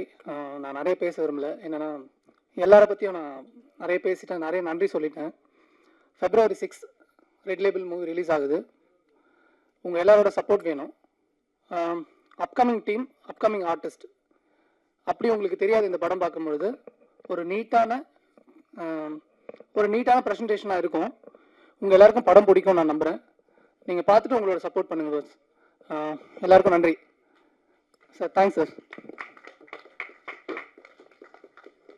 தேங்க்யூ சார், இவ்வளோ கம்மியாக பேசுகிறீங்க. ஸோ அண்ட் தென் அடுத்த செலிபிரிட்டி நம்ம இன்வைட் பண்ணுறதுக்கு முன்னாடி ஒரு 2 விஷயம் நான் ப்ரொடியூசராக எக்ஸ்பீரியன்ஸ் பண்ணதை வந்து உங்க கூட ஷேர் பண்ணிக்கணும் அப்படின்னு நினைக்கிறேன். நீங்கள் நினைக்கலாம் ஆல்ரெடி நிறையா சொல்லிட்டேப்பா அப்படின்னு சொல்லிட்டு, இன்னும் கொஞ்சம் இருக்குது. இந்த மெயினாக இந்த ப்ரொடியூசராக இந்த எக்ஸ்பீரியன்ஸ் இருக்கு இல்லைங்களா. இப்போ ஒரு படத்துக்கு வந்து நம்ம ஒரு 5 கோடி ரூபா செலவு பண்ணுறோம் அப்படின்னு வச்சுக்கோங்களேன். அதில் ஆக்சுவலாக எவ்வளோ ட்ரூ எக்ஸ்பென்ஸ் அப்படின்னா ஒரு 10 to 15% வந்து எக்ஸ்பென்ஸில் வராது. அது எங்கே போகுது அப்படின்னா கமிஷன் இங்கே ஒன்று இருக்கு. உங்க எல்லாத்துக்கும் தெரியுமா? தெரியாதா? தெரிஞ்சுக்கோங்க. அதில் போகுது. அது வந்து எனக்கு தெரியும். இப்போ ஃபார் எக்ஸாம்பிள் நான் ஃபர்ஸ்ட் வந்து இந்த 4 ஷெடியூலுக்கு வந்து நான் 4 யூனிட்டை சேஞ்ச் பண்ணேன். அந்த 4 யூனிட்ல ஃபர்ஸ்ட் யூனிட்டுக்கு நான் வந்து 1 லட்சம் பே பண்றேன் அப்படின்னா, 2வது யூனிட்டுக்கு திருப்பி நான் எடுக்கும்போது சேம் கேமரா, சேம் லைட், எல்லாமே சேம் எக்யூப்மெண்ட் 90,000 பே பண்றேன். அதுக்கு அடுத்தது 80,000 பே பண்றேன். அதுக்கப்புறம் 70,000 பே பண்றேன். சேம் எக்யூப்மெண்ட் தான் எல்லாமே. ஆனா பிரைஸ் ஏன் ஒரு டிஃபரன்ஸ் அப்படின்னா மிடில் மேன் கமிஷன்ஸ் வந்து நிறைய போகுது. அது வந்து கொஞ்சம் இந்த யூனியன்ஸ்லாம் சேர்ந்து கண்ட்ரோல் பண்ணாங்கன்னா ப்ரொடியூசருக்கு இன்னும் கொஞ்சம் பெனிஃபிட்டா இருக்கும். ஏன்னா எல்லாரும் சேலரி வாங்குறாங்க இல்லையா. சேலரி வாங்கினதுக்கு அப்புறம் எதுக்கு அந்த கமிஷன்? ஸோ சங்கர் சாருக்கு ஒரு ரெக்வஸ்ட், கவர்மெண்ட்ல வாங்குற லஞ்சம் மட்டும் இல்லை சார், இதையும் சேர்த்து ஏதாவது படத்துல காமிங்க, எஃபெக்டிவா இருக்கும். ஓகே, ஸோ அந்த மாதிரி எல்லாத்துலயுமே இருக்கு சார். ஆக்சுவலா உங்க அதுக்கும் தெரியும்னு நினைக்கிறேன். இதை நான் வாய்ஸ் அவுட் பண்ணணும்னு நீங்க நினைக்கிறேன். அதனால யூனியன்ஸ் நான் ஆல்ரெடி இவர் நம்ம பெப்சி யூனியன் தலைவர் அவர்கிட்ட ஒரு தடவை பேசினேன். இதை பத்தி இல்லை, ஜென்ரலா பேசினேன். ரொம்ப நல்ல மனுஷன் அவரு. ஸோ அவரோட பார்வைக்கு இந்த வீடியோ போச்சு அப்படின்னா அவர் இது கொஞ்சம் இன்வால்வ் பண்ணி ப்ரொடியூசர்ஸ், புது ப்ரொடியூசர்ஸ் நிறைய பேர் வராங்க இல்லையா. எல்லாருமே சொல்லுவாங்க ப்ரொடியூசர்ஸ், புது ப்ரொடியூசர்லாம் வந்தா அவங்களை நம்ம என்கரேஜ் பண்ணணும் அப்படின்னு சொல்லிட்டு. அந்த கல்ச்சர் இங்க இருக்கான்னு கேட்டா எஸ் இருக்கு, பட் நாட் டு எக்ஸ்டென்ட். ஒரு சர்டன் லிமிடேஷன்ஸ் இருக்கு. இந்த மாதிரி விஷயங்கள்லாம் கொஞ்சம் கண்ட்ரோல் ஆச்சுன்னு வச்சுக்கோங்களேன், படத்துக்கு வந்து இன்னும் எஃபெக்டிவா செலவு பண்ணலாம். இப்போ நான் உங்களுக்கு வந்து ஒரு அமௌண்ட் பே பண்றேன், இப்போ நீங்க வேலை செய்றீங்கன்னா உங்களுக்கு ஒரு காசு தரேன் அப்படின்னா, உங்களுக்கு நான் 100 ரூபா தரேன் அப்படின்னா அந்த 100 ரூபா உங்களுக்கு தான் வரணும், வேற யாருக்கும் அதுல பாதி போகக்கூடாது. ஏன்னா அவங்க வேலை செய்யறதுக்கும் அவங்க காசு தரேன். ஓகே, ஸோ இந்த மாதிரி விஷயங்கள்லாம் கொஞ்சம் கண்ட்ரோல் பண்ணுங்க சார். இன்னும் எஃபெக்டிவா படம் பண்ணலாம். நெக்ஸ்ட் படம் பண்ணும்போது எனக்கு கொஞ்சம் ஹெல்ப்ஃபுல்லா இருக்கும். நான் விட மாட்டேன். நான் கண்டிப்பா நெக்ஸ்ட் படத்துல இன்னும் இறங்கி, எனக்கு இதுவே எனக்கு எப்படி தெரிஞ்சது, ஃபர்ஸ்ட் யூனிட் பார்க்கும்போது டே எதுக்குடா கமிஷன் பே பண்றீங்கன்னு சொல்லி நான் ஸ்டாப் பண்ணேன். பட் அது கடைசி வரைக்கும் அது வந்துட்டே தான் இருக்கு. என்னன்னா அமௌண்ட் கம்மியாகுது, பட் அது போயிட்டே தான் இருக்கு. மேபி அவங்க ஒர்க்கை கண்டினியூ பண்றதுக்காக அது பண்றாங்களா என்னன்னு தெரியல. இது ரொம்ப நார்மலைஸா இருக்கு. இப்ப லஞ்ச் எப்படி நார்மலா இருக்கு, அந்த மாதிரி இதுவும் வந்து நார்மலா இருக்கு. இது நார்மல் விஷயம் கிடையாது. This is an abnormal thing. ஏன்னா இதுல இருக்கிற ஒரு ரூபாயும் நான் ரொம்ப கஷ்டப்பட்டு சம்பாரிச்ச காசு 10-15 வருஷமா. அது அவ்வளவு ஈஸியாலாம் நான் வந்து விட்டுற மாட்டேன். ஈஸியா எடுத்துட்டு போங்க அப்படின்னு சொல்லிட்டு. ஸோ நெக்ஸ்ட் படத்துல நான் இன்னும் ஸ்ட்ரிக்டா இருப்பேன். ட்ரூ கார்பரேட் காட்டுறேன். ஓகே, ஸோ ரொம்ப சீரியஸா போயிடுச்சுல, நம்ம அப்போ ஃபன்னா மாத்தலாம். ஃபன்னுனாலே ஒருத்தர் இருக்காரு சார், உங்களதான் பாம்பு பொத்துக்குள்ள கையை விட்டது. ஆனா அதெல்லாம் 5ஆம் தேதி வரைக்கும் தான். அதுக்கப்புறம் அவரை யாருமே அப்படி கூப்பிட மாட்டாங்க. அது ஏன் அப்படின்னு அவரே சொல்லுவாரு. எங்க படத்துல ரொம்ப இம்பார்ட்டன்ட் ரோல் பண்றாரு. சாரி, நம்ம படத்துல ரொம்ப இம்பார்ட்டன்ட் ரோல் பண்றாரு. அதை விட ரொம்ப முக்கியமான விஷயம் என்ன அப்படின்னா, எங்க கூட ப்ரொமோஷனுக்கு நாங்க கூப்பிடும் போதெல்லாம் வந்தாரு. ஒரு நாளைக்கு 10-15 இன்டர்வியூ. அந்த வயசு இல்லை சார், சாரி தள்ளாத வயசுன்னு சொல்லல, நானு வயசு இல்லை, இந்த வயசுலயும் காலையில இருந்து சாயங்காலம் வரைக்கும் எங்க கூட இருந்து அந்த மாதிரி ஒரு கோஆபரேஷன் வந்து நான் சத்தியமா எதிர்பார்க்கல சார் உங்ககிட்ட இருந்து. I am very happy. உங்களை நம்ம படத்துல பண்ணதுக்கும், நீங்க அவரோட முக்கியமான சீன் வந்து சார் இவர் தான் எடுத்தது சார் ஃபர்ஸ்ட் அந்த சீனை. நான் அப்புறம் ஃபைட் பண்ணி வைக்க சொன்னேன். நீங்க வரும்போது கேளுங்க அந்த சீனை, ரொம்ப இம்பார்ட்டன்ட் சீன் அது. அதை பத்தி அவரே சொல்லுவாரு. சார் மிஸ்டர் அனுமோகன் சார் ப்ளீஸ்.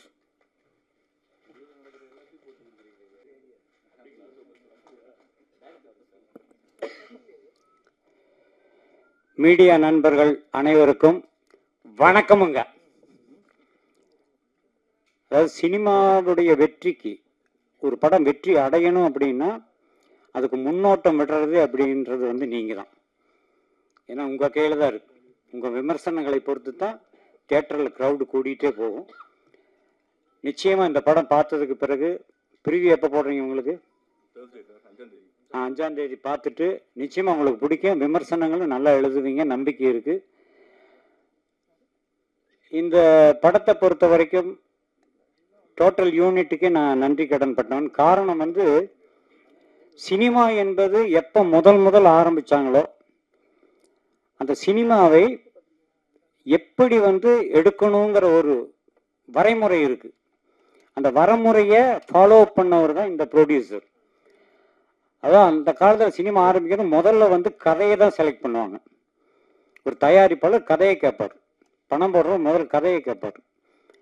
இந்த கதை அவருக்கு பிடிச்சதுன்னா இந்த கதைக்கு யார் வந்து திரைக்கதை வசனம் எழுதுனாலும் அடுத்த ஆளை பிடிப்பாங்க. கதை ரெடி ஆகுது, திரைக்கதை வசனம் எழுதுன யார் ரெடி ஆகுது. இப்போ இந்த 2 பேரும் ப்ரொடியூசர் சேர்ந்து உட்காந்து இந்த கதையை திரைக்கதை எழுதும் 3 பேருமே சேர்ந்து இந்த கதையை யார் டைரக்ட் பண்ணால் நல்லாயிருக்கும்.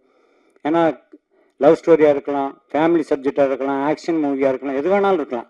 ஆனால் இதை யார் இயக்கினால் நல்லாயிருக்கும். அப்போ டைரக்டர் செலக்ட் பண்ணுறாங்க. ஆக கதை, திரைக்கதை வசனம், அதன் பிறகு இயக்குனர், இந்த 3 பேரும் சேர்ந்து ப்ரொடியூசர் உட்காந்துட்டு தான் இந்த கதைக்கு யார் ஹீரோ, அப்புறம் இந்த கதைக்கு ஹீரோயின் யார், அப்புறம் சப்போர்ட்டிங் கேரக்டர் யார், இந்த குரூப் உட்காந்து டிசைட் பண்ணி தான் ஒரு படம் எடுப்பாங்க. இதுதான் ஃபார்முலாவாக இருந்தது.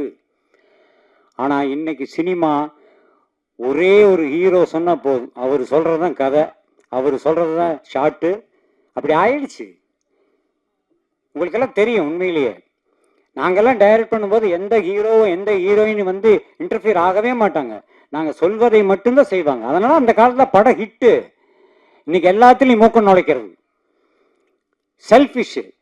என் சீன் நல்லா இருக்கும், நான் நல்லா இருக்கணும், இருக்கக்கூடாது. ஒரு திரைப்படம் என்பது எல்லாரையும் நம்பி, அந்த யூனிட்டியை நம்பி எடுக்கிறது தான் திரைப்படம். ஸோ செல்ஃபிஷை விட்டுறணும். எந்த ஹீரோவாக இருந்தாலும் சரி, எந்த ஹீரோ தப்பாக நினச்சா எனக்கு இப்போ நான் கவலையப்பட மாட்டேன். எதற்கு ஒரு படத்துடைய வெற்றி என்பது கதை தான். அதை எல்லாரும் நினச்சி பார்த்துக்கணும் முதல்ல. இப்போ வருங்காலத்தில் வர்ற எந்த இயக்குனராக இருந்தாலும் சரி, எந்த நடிகராக இருந்தாலும் சரி, ஃபஸ்ட்டு கதை ஓகே ஆகணும். அந்த அளவில் கதையை முதல்ல சூப்பராக செலக்ட் பண்ணார் ப்ரொடியூசர். அப்புறம் அவர் நடிக்க வந்த கதையெல்லாம் வேற, அது சொன்னால் அடுத்த படமும் எடுக்க ஆரம்பிச்சிருவார். 2வது சுயநலமாக எனக்கு ஒரு சந்தோஷம். இங்கே இந்த வரியை நான் நோட் பண்ணல, இப்போ இங்கே பாடும் பொழுது தான் நோட் பண்ணேன். ரத்தனபுரின்னு ஒரு ஏரியா கோயம்புத்தூரில், அந்த பாட்டில் வரும். இந்த ரத்தனபுரியில் நிறைய சினிமாக்காரங்க சுற்றி தெரிஞ்சிருக்கோம். கோயம்புத்தூர் ரத்தனபுரியில் அந்த ஏரியா தான் எங்கள் வீடு ஃபஸ்ட்டு. அதே ரத்தனபுரி ஏரியாவில் சுற்றி தெரிஞ்சவங்க சத்யராஜ் அவர்கள், சுந்தர் சி அவர்கள், ரகுவரன் அவர்கள், கோவை சரளா அவர்கள், ரஞ்சித் அவர்கள், இந்த மாதிரி அங்கே ஒரு குரூப்பே, ப்ரொடியூசர் கேஆர்ஜி அவர்கள், ப்ரொடியூசர் கே கோபிநாத் அவர்கள், இந்த மாதிரி ஒரு குரூப்பே அந்த ஏரியாவில் நிறைய அங்கேயே சுற்றி தெரிஞ்சவங்க தான். இது உண்மை. ஸோ வந்து எங்கள் ஊரில் நாங்கள் இருந்த ஏரியாவை பாட்டில் கொண்டு வந்ததுக்காக கவிஞருக்கு ரொம்ப நன்றி. அட கைதட்டுங்க, என்னங்க அது? இது கைதட்டெல்லாம் இப்போ கேட்டு வாங்க வேண்டியதாக இருக்குது. சரி, எனிஹவ், சினிமா என்பது திரையரங்குகள் பார்க்கணும், இதுதான் உண்மை. ஏன்னா ஒரு 120 ரூபா கொடுத்து ஒரு படத்தை தியேட்டரில் போய் பார்த்தாதான் இந்த படத்தில் இருக்கிற 120 பேருக்கும் சாப்பாடு, அவங்களால தான் சாப்பிட்றோம். ஆக ஒரு படத்துடைய வெற்றி மறுபடியும் அந்த 120 பேருக்கு இன்னொரு ஒரு ஸ்டெப்பு மேலே போகிறதுக்கு இருக்கு. ஸோ காசு கொடுத்து பார்க்கறது அப்படிங்கிறது வந்து எவ்வளவு யோசிக்க வேண்டியதாக இருக்குது. ஏன்னா 4 பேர்கிட்ட கேட்குற அந்த படத்துக்கு போகலாமா வேணாமான்னு. அதுக்கு காரணம் விமர்சனங்களை பொறுத்து தான் அவனும் கேள்வி கேட்குறான். அடுத்தவங்ககிட்ட போய் படம் பார்த்துக்கிட்டு வந்தவன்ட்டு எல்லாம் போய் கேட்பான், படம் மாப்பிள்ளை எப்படி இருக்கான்னு. ஆனால் நீங்கள் கொடுக்குற விமர்சனம் மட்டுமே ஒரு படத்தை கண்டிப்பாக சில்வர் ஜூபிலி கொண்டு போய் நிறுத்தும். அது உங்கள் கையில் தான் இருக்கு. நிச்சயமாக இந்த படத்தை நீங்கள் பார்க்கும் பொழுது நிச்சயமாக நல்லா தான் விமர்சனம் எழுதுங்க, நோ டவுட். பேசிக்காக நானும் ஒரு ரைட்டர் டைரக்டருக்கு தான் சொல்கிறேன். நிச்சயமாக அந்த படம் மாபெரும் வெற்றி. இந்த படம் தியேட்டருக்கு வரும்போது ரெட் லேபிள்ன்ற டைட்டில் வச்சுட்டு படம் பார்க்க வருவாங்க. படம் பார்த்து வெளியே வரும்பொழுது நிச்சயமாக ரசிகர்கள் இதுக்கு கொடுக்கப்படும் முத்திரை green green green green label. இதில் மாற்று கருத்து கிடையாது. அவர் சொன்னார், என் படத்தில் வந்து ஒரு கேரக்டர், அதாவது எனக்கு முன்னாடி எனக்கு 2 பேர் இருந்தது. தமிழ்நாட்டுக்குள்ளே எங்கே போனாலும் சரி என்னை பார்த்தா அனுமோகன் யாருமே கூப்பிட மாட்டாங்க. யார் பார்த்தாலும் அப்புறங்க பாவம் பொத்து எப்படி இருக்கீங்கன்னு தான். 2வது டைலாக்கு, எனக்கு நீங்கள் தானே இந்த புறாவுக்கே பெல் அடிச்சதும்பாங்க. ஆனால் இந்த படம் வந்ததுன்னா அதை 2ஐயும் விட்டுட்டு வேற மாதிரி கூப்பிடுவாங்க. என்னன்னு கேட்குறீங்களா? சிரிக்கக்கூடாது, ஆனால் சொன்னால் சிரிப்பீங்க. குஞ்சு, டே குஞ்சு. ஆர்வி உதயகுமாருடைய பிஏ வேணும், அவர் எம்எல்ஏ கேரக்டர் பண்ணிக்காது. அவருடைய பிஏ நான் தான். குஞ்சப்பன் அப்படிங்கிற பேரை அப்பனை கட் பண்ணிட்டு அடிக்கடி என்னை கூப்பிடுற பேர் அதுதான். குஞ்சப்பா இங்கே வா, என்றா குஞ்சு பண்ற நீ, இப்படியே பேசிட்டு இருப்பாரு. ஆக இனிமேல் என்னை வந்து பப்ளிக்கில் தமிழ்நாட்டில் 7ஆம் தேதி காலையிலேருந்து குஞ்சுன்னு தான் கூப்பிடுவாங்க. உண்மையிலே சொல்கிறேன், என் நெஞ்சு நிறைந்த வாழ்த்துக்கள்.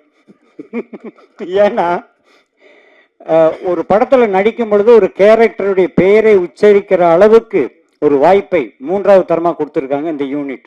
அவர்களுக்கு என்னுடைய நன்றி. இந்த திரைப்படம் 2026 இந்த திரைப்படம் வெளிவந்ததுக்கு பிறகு நிச்சயமாக இந்த படத்தில் ஏதாவது ஒரு தேசிய விருது வாங்கியே தீரும். வாழ்த்துக்கள் வாழ்த்துக்கள் வாழ்த்துக்கள். Thank you sir. ஸோ ஆக்சுவலாக சாருக்கு சொன்ன மாதிரி கதை எழுதும் போது வந்து கவுண்டமணி சார் தான் வந்து அந்த ரோலை மைண்டில் வச்சு அவர் எழுதினார். எனக்கு ரொம்ப பிடிக்கும் அவரை. யாருக்கு தான் பிடிக்காது, எல்லாத்துக்குமே பிடிக்கும். ஸோ அவரை வச்சு எழுதணும். பட் அவரை போய் அப்ரோச்லாம் பண்ண முடியாது இல்லையா? ஸ்ட்ரைட்டாகவே என்கிட்ட சொன்னாங்க, அவர் வீட்டுக்குள்ளே சேர்க்க மாட்டாருப்பா அப்படின்னு. சரி எதுக்கு, பட் எழுதுனது அவரை வச்சு தான் எழுதணும். அதுக்கப்புறம் நிறைய பேர் அப்ரோச் பண்ணுவோம். ஸ்ட்ரைட்டாகவே முனிஷ்காந்த் சார் வந்து அதை பண்ணல. இதில் வந்து ஒரு ஃபன்னியான ஈவெண்ட் என்ன அப்படின்னா, மேபி இது உங்களுக்குலாம் பழகிருக்கலாம், எனக்கு ரொம்ப புதுசாக இருந்தது அந்த அனுபவம். ஒரு ஃபேமஸ் ஆர்டிஸ்ட், இப்போ வந்து ரொம்ப பீக்கில் இருக்காரு, கேரக்டர் ஆர்டிஸ்ட். அவரை நாங்கள் அப்ரோச் பண்ணோம் அந்த ரோல் பண்ணுறதுக்கு. அவர் சேலரி ரொம்ப பெரிய சேலரி கேட்டார். சேலரி யார் வேணால் கேட்கலாம், அது வந்து அவங்களோட உரிமை. அவங்க 50 லட்சம் கேட்கலாம், 5 கோடி கேட்கலாம், 5 லட்சம் கேட்கலாம், அது அவங்களோட இஷ்டம். பட் அதோட சேர்த்து இந்த டிராவல் பண்ணுவாங்க இல்லையா, அதுக்கு வந்து ஒரு கிலோமீட்டருக்கு 20 ரூபா அப்படின்னு சொன்னார். எனக்கு அதை கேட்டு பயங்கர சர்ப்ரைஸாக இருந்தது. ஜென்ரலாக ட்ராவல்னா நீங்கள் பஸ்ஸு ட்ரெயினில் ஃப்ளைட் போட்டு கொடுங்க அப்படின்வாங்க. அது என்ன ஒரு கிலோமீட்டருக்கு 20 ரூபா, மேபி அப்படி தான் இருக்கா அப்படின்றது எனக்கு தெரியல. பட் அப்படி இருந்ததுன்னா ரெவ்ஜன் ஃபிலிம் ஃபேக்ட்ரி அந்த மாதிரி டெக்னீஷியன்ஸ் கூட ஒர்க் பண்ண மாட்டாங்க, இப்பயும் சரி ஃபியூச்சர்லையும் சரி. அது ஏன் அப்படி ஒர்க் ஆகுதுன்னு எனக்கு தெரியல. அப்படி 20 ரூபா நம்ம கொடுக்குறோன்னா அது டிராவல்ஸ் வண்டி, நான் 4 பேர் அதில் ஏற்றி அனுப்பிவிடுவேன், Chennai to Coimbatore. Okay, so அப்படிதான் அது ஒர்க் ஆகணும். இதை வந்து நம்ம நார்மலைஸ் பண்ணக்கூடாது. சேலரி அஃப்கோர்ஸ் அது அவங்களோட இஷ்டம் தான் நம்ம ஒர்க் பண்ண போகிறோம். அதேமாதிரி இந்த அசிஸ்டன்ஸ்னு ஒரு கல்ச்சர் இருக்கு இல்லையா, அதுவும் வந்து எனக்கு பெருசாக உடன்பாடு கிடையாது. இப்போ உங்களுக்கு தெரியும் என் படத்தில் ஏன் நிறைய நோன் ஃபேஸ் இல்லை அப்படின்னு. ஏன்னா இந்த கண்டிஷன்லாம் போட்டால் நிறைய பேர் வரமாட்டாங்க அப்படின்னு நினைக்கிறேன். பட் அகைன் அதை நான் பற்றி கவலைப்படல. ஏன்னா அவ்வளோ டேலண்ட்ஸ் இருக்காங்க.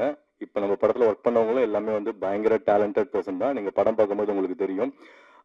டெக்னிக்கலாக இந்த படம் வந்து ரொம்ப ஸ்ட்ராங்காக இருக்கும். இந்த படத்தோட பட்ஜெட் சின்ன பட்ஜெட்லாம் கிடையாது. இப்போ ரீசெண்டாக ரிலீஸ் ஆகி சக்ஸஸ்ஃபுல்லாக ஓடிட்டு இருக்க இப்போ சிறை டிடிடி அந்த பட்ஜெட்டுக்கு ஒன்று ஈக்குவலாக இருக்கும், இல்லை அதோட ஜாஸ்தியாக இருக்கும். நீங்கள் அவுட் பார்க்கும்போது உங்களுக்கே தெரியும் இந்த படம் எப்படி குவாலிட்டியாக இருக்குது அப்படின்றது. ஸோ படம் பார்த்துட்டு நீங்கள் வந்து வாவ் சூப்பர் அப்படின்னு சொல்கிறீங்களோ இல்லையோ எனக்கு தெரியாது, அது உங்களோட ஒப்பீனியன். பட் ரொம்ப ஹானஸ்டாக பண்ணுறோன்னு கண்டிப்பாக சொல்லுவீங்க. எங்கேயுமே நாங்கள் ஓபி அடிக்கல, இந்த இடத்துல நம்ம பாட்டை வச்சு ஓட்டிடலாம், இங்கே ஃபைட்டை வச்சு ஓட்டிடலாம் அப்படின்லாம் எதுவுமே பண்ணல. ஒரு சீனும் மூவ் ஆகிக்கிட்டே இருக்கும். இந்த படம் நாங்கள் 52 நாள் ஷூட் பண்ணிருக்கோம். படத்தோட number of minutes 1 hour 55 minutes தான். அந்த அளவுக்கு ஸ்க்ரீன் பிளே ரொம்ப டைட்டாக வச்சுருக்காங்க. என்கேஜிங்காக இருக்கும்னு நான் நம்புகிறேன். நீங்கள் 5ஆம் தேதி அந்த படத்தை ப்ளஸ் நீங்கள் பார்த்துட்டு 6ஆம் தேதி மக்களுக்கு கொண்டு போய் சேர்ப்பீங்கன்னு நான் நம்புகிறேன். அண்ட் தென் இந்த படத்தை வந்து லாஸ்ட்டாக நம்ம அஜித் சார் விநாயக் மகதேவ் கடைசியாக வந்து சேர்ந்தார் அப்படின்னு சொல்கிற மாதிரி இந்த படத்தை டிஸ்ட்ரிபியூட் பண்ணுறதுக்கு எங்களுக்கு ரொம்ப ஹெல்ப் பண்ணுறது வந்து ட்ரீம் வாரியர்ஸ் பிக்சர். அவங்க இந்த படத்தை பார்த்தாங்க. மிஸ்டர் குஹன் சார் இங்கே வந்திருக்காங்க. அவங்க பார்த்துட்டு அவங்க எங்களை என்கரேஜ் பண்ணி இந்த படத்துக்கான ப்ரொமோஷன் மேக்ஸிமம் வந்து அவங்க டீம் வந்து அவங்க சைட் பண்ணிட்டு இருக்காங்க. படத்தை கொண்டு போய் சேர்க்கணும், ஒரு நல்ல படத்தை மிஸ் பண்ணக்கூடாது. உங்களுக்கு படம் பிடிச்சிருக்குன்னு நான் நம்புகிறேன் sir. So please come on to the stage and few words please.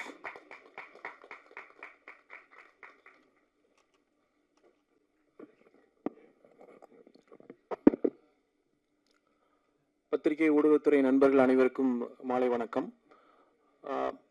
Red label படத்தின் தொடக்கத்திலிருந்தே நீங்கள் ஒரு சுவாரஸ்யமாக தான் பார்த்துட்டு இருப்பீங்க. அதே மாதிரி தான் எங்களை மீட் பண்ணி அப்ரோச் பண்ணதுலேருந்து பார்த்தீங்கன்னா ரொம்ப இன்ட்ரெஸ்டிங்காக தான் எங்களோட ஜேர்னியும் இருக்குது. இதில் த்ரூ அவுட்டாக பார்த்தீங்கன்னா திரு லெனின் சார் அவரோட சின்சியாரிட்டி தெரியுது. அவர் புது ப்ரொடியூசராக மட்டும் இல்லாமல் இண்டஸ்ட்ரிக்கும் திரும்பி நம்ம முடிஞ்ச வரைக்கும் நம்ம கான்ட்ரிபியூட் பண்ணுவோம், இதில் இருக்கிற சரி தவறுகளை சுட்டி காட்டலாம் அப்படிங்கிற ஒரு ஒரு ஒரு நோக்கம் தான். சில நேரங்களில் அது அவருக்கு புதுசாக இருக்கலாம், சில நேரங்களில் இல்லை அடுத்த செட் ஆஃப் ஃபிலிம்ஸில் பண்ணுறப்போ அவருக்கு ஒரு எக்ஸ்பீரியன்ஸும் கிடைக்கும். So welcome sir, first of all welcome to Tamil cinema industry. அவரோட ஆட்டிடியூடோ அவரோட சினிமா ப்ரெசன்ஸ் ரெண்டுமே ஒன்று தான். நீங்கள் whatever you seeing in the screen, அதே மாதிரி தான் அவரோட நிஜ வாழ்க்கையிலையும் அவர் என்ன மாதிரியான ஆட்டிடியூட் இருக்காரோ அதே தான் அவர். ஸோ எனக்கு ஒரு 2 முக்கியமான கருத்துக்களை பதிவு பண்ணணும்னு நினைக்கிறேன். அதுக்கு முன்னாடி ரெட் லேபிள் படத்தை பற்றி சொல்லலாம். ரெட் லேபிள் திரைப்படம் வந்து கிரைம் இன்வெஸ்டிகேட்டிவ் த்ரில்லர் ஜானரில் பண்ணியிருக்காங்க. டைரக்டர் KR வினோத் அவர்களுக்கு என்னுடைய மனமார்ந்த வாழ்த்துக்கள். எடிட்டர் லாரன்ஸ் அவர்களுக்கு வாழ்த்துக்கள். அப்புறம் congratulation sir.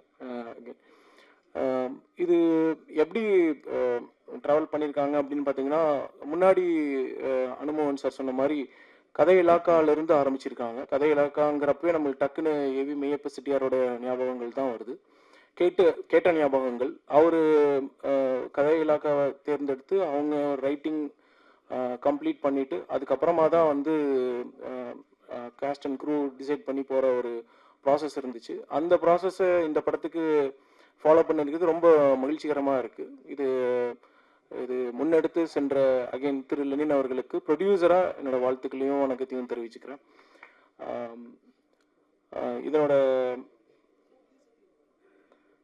Music director Kailash Menon அவர்களுக்கு என்னுடைய வாழ்த்துக்கள். சாங்ஸ் வெரி இன்ட்ரெஸ்டிங்காக இருக்குங்க சார். படத்தோட டிஓபி சதீஷ் மெய்யப்பன் அவருக்கும் என்னுடைய வாழ்த்துக்கள். ரைட்டராகவும் பொன் பார்த்திபன் சாருக்கு இந்த நேரத்தில் என்னுடைய வணக்கத்தையும் வாழ்த்துக்களையும் தெரிவித்துக் கொள்கிறோம். காஸ்ட் அண்ட் க்ரூவில் பார்க்குறப்போ ஹீரோவா லெனின் சார், அவருக்கு வாழ்த்துக்கள். ஆக்ட்ரஸ் லீடா அஸ்மின் அவர்களுக்கு என்னுடைய வாழ்த்துக்கள். அனுமோகன் சார் வாழ்த்துக்கள் சார். முனிஷ்காந்த் சார் மற்றும் ஆர் உதயகுமார் சார் எல்லாத்துக்கும் என்னுடைய வாழ்த்துக்களை தெரிவிச்சுக்கிறேன். 2 முக்கியமான விஷயம் பேசணும்னு சொல்லி சொன்னேன். ஏன்னா இந்த மேடையே ரொம்ப இன்ட்ரெஸ்டிங்காக இருக்கு. இங்கே வந்து ஒரு சில திங்ஸை ஓப்பனாகவே பேசலாம் அப்படின்னு நினைக்கிறேன். இது வந்து கேள்வி பதில் விதமாக கொண்டு போகலாம்னு நினைக்கிறேன்.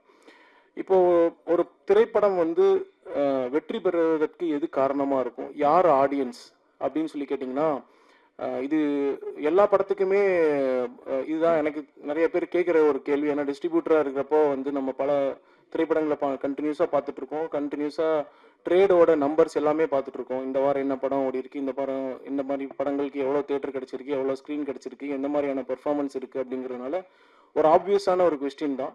நான் உங்களுக்கு எல்லாத்துக்கும் தெரிஞ்சது தான், இருந்தாலும் நான் முடிஞ்ச வரைக்கும் எனக்கு தெரிஞ்ச இன்ஃபர்மேஷன் நான் ஷேர் பண்ணணும்னு நினைக்கிறேன். ஃபிலிம்ஸோட ஃபஸ்ட்டு ஆடியன்ஸுங்கிறதே வந்து அது வந்து அப்படின்னா நம்ம இண்டஸ்ட்ரி எந்த மாதிரியான இண்டஸ்ட்ரின்னு பார்த்தீங்கன்னா, நம்ம இண்டஸ்ட்ரி ரொம்ப கிளியராக ஹீரோ டிபெண்டான இண்டஸ்ட்ரி தான். அதில் எந்த மாற்று கருத்தும் இல்லை.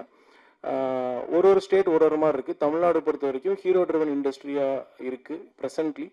ஆனால் இது மாறுமா அப்படின்னு கேட்டிங்கன்னா, கண்டிப்பாக மாறுறதுக்குண்டான எல்லா வாய்ப்புகளும் இருக்குது. அதுக்குண்டான முன்னோட்டமாக தான் பல படங்கள் இப்போ ரீசெண்டாக ஹிட்டான ஃபிலிம்ஸ் எல்லாமே அதுக்கு ஒரு முன்னோடியாக இருக்குது. சிறையாக இருக்கட்டும், இல்லை லப்பர் பந்தாக இருக்கட்டும், இல்லை அதுக்கு முன்னாடி மெட்ராஸ் மேட்னி, இந்த மாதிரியான சிறு படங்கள் பெரிய படங்கள் இல்லாமல் எல்லா படங்களுக்குமே ஒரு வரிசையாக ஒரு அங்கீகாரம் கிடைத்து கொண்டே வருது. நான் முக்கியமாக இந்த மாதிரியான ஒரு சேஞ்சஸும் இண்டஸ்ட்ரியில் நடந்துட்டு இருக்கு. ஸோ அப்போ ஆடியன்ஸ் யார் அப்படிங்கிறத வந்து ஒரு டெஃபினட்டாக ஒரு கிளாரிட்டி இருக்குது. எந்த மாதிரியான ஏஜ் குரூப்புக்கு படம் எடுக்கிறோங்கிறது ரொம்ப முக்கியம். 15 வயசுலேருந்து 30-32 வயசு இவங்க தான் ஃபஸ்ட்டு கம் ஆடியன்ஸு. அவங்க வந்து ரொம்ப ஓப்பனாக வந்து எந்த படத்தையும் வந்து அவங்களுக்கு ஒரு அட்ராக்ஷன், ஒரு ஈகர்னஸ்க்கு தூண்டுதோ அந்த படத்துக்கு கண்டிப்பாக மிகப்பெரிய வரவேற்பு கொடுத்து அவங்க வந்து படத்துக்கு வந்து தேட்டரில் வந்து பார்ப்பாங்க. அதுக்கப்புறம் வேர்ட் ஆஃப் மவுத் ரொம்ப முக்கியம். வேர்ட் ஆஃப் மவுத் வந்து இன்னைக்கு லோக்கல் இன்ஃப்ளூயன்சர்ஸ் ரொம்ப முக்கியம். அந்த வகையில் பத்திரிகையாளர்களான உங்களை எல்லாத்தோட கான்ட்ரிபியூஷனும் ரொம்ப ரொம்ப முக்கியம்.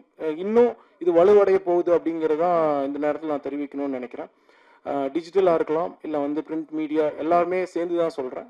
அவங்களோட பங்களிப்பு வந்து எந்த ஒரு திரைப்படத்துக்குமே வந்து ரொம்ப முன்னோடியாகவும் இருக்க போது, ரொம்ப இன்ஃபர்மேட்டிவாகவும். அந்த இப்போ நீங்கள் நிறைய சேனல்ஸ் கவனிச்சிங்கன்னா யூடியூப் ரிவ்யூவர்ஸோட ஒரு செட் ஆஃப் ஃபாலோவர்ஸ் வச்சுட்டு அந்த படம் எப்படி இருக்குங்கிற கருத்தை வச்சும் படம் பார்க்குறாங்க. அந்த கண்டினியூஷன் கண்டிப்பாக இருக்கும். இது என்னோட ட்ரேட் அனாலிசிஸில் நான் சொல்கிற விஷயம். இது இன்னும் மேலும் இதை நோக்கி தான் போகும். அப்போ வந்து ஒரு திரைப்படத்தினுடைய ஆடியன்ஸ் யாருன்னு பார்த்தீங்கன்னா ஹீரோ ட்ரிவன் இண்டஸ்ட்ரின்னு சொன்னேன். அப்போ வந்து முதல் ஆடியன்ஸ் வந்து கண்டிப்பாக அவங்களோட பெரிய ஹீரோனா டாப் 10 ஹீரோஸில் இருக்கிறவங்களுக்கு கண்டிப்பாக அவங்களோட ஃபேன்ஸ் தான் ஃபர்ஸ்ட் ஹீரோவாக இருப்பாங்க. அதை தாண்டி வந்து அப்போ அந்த ஹீரோவை தாண்டி வேறு யாருமே பண்ண முடியாதா அப்படின்னா அப்படிலாம் கிடையாது. கதை பேஸ்டான ஃபிலிம்ஸ் எல்லாமே ஒர்க் ஆகும். அதனால் உங்களோட கதை இலக்காவை உறுதியாக வச்சுக்கோங்க, ரொம்ப ஸ்ட்ராங்காக வச்சுக்கோங்க. இங்கே குறிப்பிட்ட மாதிரி முக்கியமான அடுத்த இம்பார்ட்டண்டான இது வந்து பாடல்கள் வரியாக இருக்கட்டும். இப்போ பாரதி சார் மாதிரி பாடல்களாக இருக்கட்டும், வரிகளாக இருக்கட்டும். அதே மாதிரி கைலாஷ் மேனன் மாதிரியான மியூசிக்கோட அவுட்கம் வந்து ரொம்ப இம்பார்ட்டண்ட்டு. இன்னைக்கு ரீரிலீஸ் ஆகிற எல்லா படத்துலையுமே வந்து பார்த்தீங்கன்னா அவங்க உள்ள என்டர்டெயின்மெண்ட் பண்ணுறதே வந்து பாடல்கள் தான். அந்த பாடல்கள் தான் வந்து உள்ள என்டர்டெயின்மெண்ட் பண்ணி அவ்வளோ தூரம் கரகோஷம் பண்ணி அவ்வளோ ஆர்ப்பாட்டம் அவ்வளோ சந்தோஷத்தை பிரதிபலிக்கிறத வந்து பாடல்கள் தான். பாடல்கள் ரொம்ப முக்கியத்துவம் வாய்ந்தது. அது வந்து ப்ரொமோஷனாகவும் ஸ்பேஸ்மெண்ட்டாகவும் உங்களுக்கு ரொம்ப இம்பார்ட்டண்ட்டு. அதனால் இந்த 2 விஷயத்தையும் முக்கியமாக கருத்தில் கொண்டு பண்ணுறப்போ ஒரு கூடுமான விரைவில் நம்ம ஒரு டார்கெட் ஆடியன்ஸ்னு சொல்லுவோம், அந்த ஆடியன்ஸை ரீச் பண்ண முடியும்.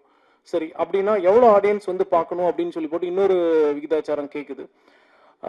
அதனோட நம்பர்ஸ் பார்த்தீங்கன்னா நம்ம தமிழ்நாட்டோட டோட்டல் பாப்புலேஷன் வந்து அபவுட் 8 crore பாப்புலேஷன் இருக்கு. அப்போ 8 கோடி மக்கள் இன்ட்டு 200 நீங்கள் கணக்கு போட்டுக்கலாம். ஆனால் 8 கோடி மக்கள் வந்து படம் பார்க்குறாங்களா அப்படின்னு கேட்டிங்கன்னா இன்னைக்கு இருக்கிற சூழ்நிலையில் அவங்களுக்கு உண்டான என்கரேஜ்மெண்ட்டில் அந்த நம்பர் இல்லை. ஸோ அப்போ எத்தனை பேர் பார்த்தா ஒரு இன்ட்ரெஸ்டிங்காக இருக்கும் அப்படின்னா ஒரு அப்போது அதில் ஒரு 10% எடுத்தீங்க அப்படின்னா 80 லட்சம் பேர். 80 லட்சம் பேர் பார்க்கணுமான்னு கேட்டிங்கன்னா அந்தந்த பட்ஜெட்டை பொறுத்து அந்தந்த ஆடியன்ஸோட கவுண்ட் நீங்கள் பண்ணிக்கலாம். பட் குடும்பமான விரைவில் ஒரு நியூ ஃபிலிம்ஸ் நீங்கள் கொண்டு வரீங்க அப்படின்னா உங்களோட மினிமம் ஆஃப் அண்டர்ஸ்டாண்டிங்லேயே எவ்வளோ ஆடியன்ஸ் பார்க்கணுன்னா அட்லீஸ்ட் ஒரு 2 லட்சத்துலேருந்து ஒரு 5 லட்சம் ஆடியன்ஸாவது உங்களுக்கு படத்தை பார்க்கணும் அப்படிங்கிறது, which is nothing but closer to 1% தான். 1% கூட இல்லை, 1% 8 லட்சம், அதுக்கும் கம்மியாக தான் சொல்கிறேன். பட் 5 லட்சம் பேர் பார்க்குற அளவுக்கு உண்டான ஒரு திரைக்கதையை அமைச்சு அதுக்குண்டான பாடல்களை அமைத்து ஹிட்டு கொடுத்துட்டு நீங்கள் உள்ளே வரப்போ வந்து தியேட்டர் என்ட்ரன்ஸ் வந்து உங்களுக்கு அருமையாக இருக்கும். இதுதான் பேசிக்கான ஒரு விஷயம். இதுதான் வந்து என்னோட அண்டர்ஸ்டாண்டிங்கில் இருக்கிற அந்த டார்கெட் ஆடியன்ஸோட ரீச்சிங் பாயிண்ட்டாக இருக்கும். இது பெரிய ஹீரோவுக்கும் அந்த பட்ஜெட்டுக்கும் பொருந்துமான்னு கேட்டிங்கன்னா பொருந்தருக்கு அவங்க ஆல்ரெடி இது எல்லாமே தாண்டி தான் வர்றாங்க. அதுக்கு மேலேயும் சில விஷயங்கள் அது வேணும். அதனால் அந்த டாப்பிக்கு நான் போகலை. ஸோ பேசிக்காக நியூ கமர்ஸுக்கு இதுதான் டார்கெட் ஆடியன்ஸ். இதுதான் முதல் கேள்வியோட பதில். இப்போ ரெண்டாவது ஒரு முக்கியமான விஷயத்த ஒன்று சொல்லணும்னு நினைக்கிறேன். இது ரொம்ப இன்ஃபர்மேட்டிவாக தான் இருக்கும்னு நினைக்கிறேன். But please bear with me. Affordability of the audience என்ன மாதிரி இருக்கும் அப்படின்னு சொல்லி போட்டு கேட்குறாங்க. சினிமா வந்து மிகவும் அதாவது என்ன சொல்கிறதுன்னா மோஸ்ட் எக்கனாமிக்கலி அப்போ சினிமாவோட அஃபோர்டபிலிட்டி எந்த மாதிரி இருக்கும், சினிமாவோட பயணம் எந்த மாதிரி இருக்கும், சினிமாவோடைய எதிர்காலம் எந்த மாதிரி இருக்கும் அப்படிங்கிறது எல்லாமே இதில் ஒரு அடங்கின மாதிரியான ஒரு கேள்வி தான் அது. இருந்தாலும் நான் முடிஞ்ச வரைக்கும் நான் கவர் பண்ணுறதுக்கு பார்க்குறேன். ஃபர்ஸ்ட் கொஸ்டினே வந்து அஃபோர்டபிலிட்டி தான். அஃபோர்டபிலிட்டினா என்ன அப்படின்னா எக்கனாமிக்கலி நம்ம வந்து ஒரு படத்துக்கு எவ்வளோ ஸ்பெண்ட் பண்ணுறோம் அப்படிங்கிறது ரொம்ப முக்கியம். ஒரு படத்தோட ஸ்பெண்டிங்கிறது டைரெக்டாக டிக்கெட்டோட காஸ்ட்டில் தான் இருக்கும். அந்த டிக்கெட்டோட காஸ்ட்னு எடுத்துட்டிங்கன்னா இப்போ வந்து 150 ரூபாலேருந்து 200 ரூபா அப்படிங்கிறது தான் ஸ்டாண்டர்டான டிக்கெட் ரேட்ஸில் இருக்குது. 100 ரூபா, 150, 200. இந்த காஸ்ட் வந்து ஸ்டில் எல்லா தரப்பு மக்களுக்கும் அஃபோர்டபுளான ஒரு என்டர்டெயின்மெண்ட். எல்லாத்துக்குமே என்டர்டெயின்மெண்ட் வேணும். ஆடியன்ஸ்க்கு வேண்டியது கண்டென்ட். அந்த கண்டென்ட் வந்து சரியான கண்டென்ட் கொண்டு வரப்போ கண்டிப்பாக ஆடியன்ஸ் வருவாங்க, பெருந்திரளாக வருவாங்க. அப்போ வந்து இப்போ இந்த டிக்கெட் ரேட் மட்டும்தான் டிசைடிங் ஃபேக்டரானு கேட்டிங்கன்னா இல்லை. இது மேபி சிலருக்கு ஒரு ஒரு ஒரு தோன்றதில் கூட இருக்கலாம். பட் இருந்தாலும் நீங்கள் கண்டிப்பாக நினைவுக்கு அதாவது ஒரு ரீகால் பண்ணணுங்கிறதுக்காக சொல்கிறேன். இதை தாண்டி அவங்க ஒரு ஃபேமிலியாக உள்ள வரணும் அப்படின்னா வேறு என்னென்ன மாதிரியான ஸ்பெண்டிங் இருக்குது அப்படின்னு பார்த்தீங்கன்னா அந்த இடத்துல தான் பெரிய கேள்விக்குறிகள்லாம் முன்னாடி வருது. முதல் கேள்விக்குறி வந்து இது வந்து நான் ப்ரெஸ்ஸுக்குமே ஒரு சின்ன வேண்டுகோள் தான். நீங்களுமே இதை பற்றி ஒரு சின்ன ஆராய்வுகள் பண்ணி நீங்களுமே உங்களுக்கு தெரிஞ்ச அந்த பதிவுகளை பண்ணணும். ஏன்னா நீங்கள் திருத்தணும் இண்டஸ்ட்ரிக்கு, உங்களோட விமர்சனங்கள் ரொம்ப முக்கியங்கிற பாயிண்ட்ல இந்த டாப்பிக்கை சொல்லுறேன். ஒரு காஃபின்னு எடுத்துட்டிங்கன்னா காஃபி என்ன ரேட்டில் வருது அப்படின்னா இன்றைக்கி வந்து 90 ரூபாலேருந்து 150 ரூபா வரைக்கும் இருக்குது. அப்போ 150 ரூபா டிக்கெட்டே இருக்குது. இப்போ காஃபி உள்ள 150 ரூபாயான்னு கேட்டீங்கன்னா 150 ரூபா தான். இல்லை சார் எங்கள் தேட்டரில் 120ன்னு சொல்லலாம். நான் இது வந்து பொதுவாக எல்லா தேட்டருக்குமே அப்ளிகபிள். எந்த ஒரு இண்டிவிஜுவல் தேட்டரும் நான் பொதுவாக சொல்லலை. மல்டிப்ளெக்ஸுக்கும் அப்ளிகபிள், சிங்கிள் தேட்டருக்கும் அப்ளிகபிள், ஆல் ஃபார்ம் ஆஃப் தேட்டர்ஸ்க்கும் அப்ளிகபிள் தான்.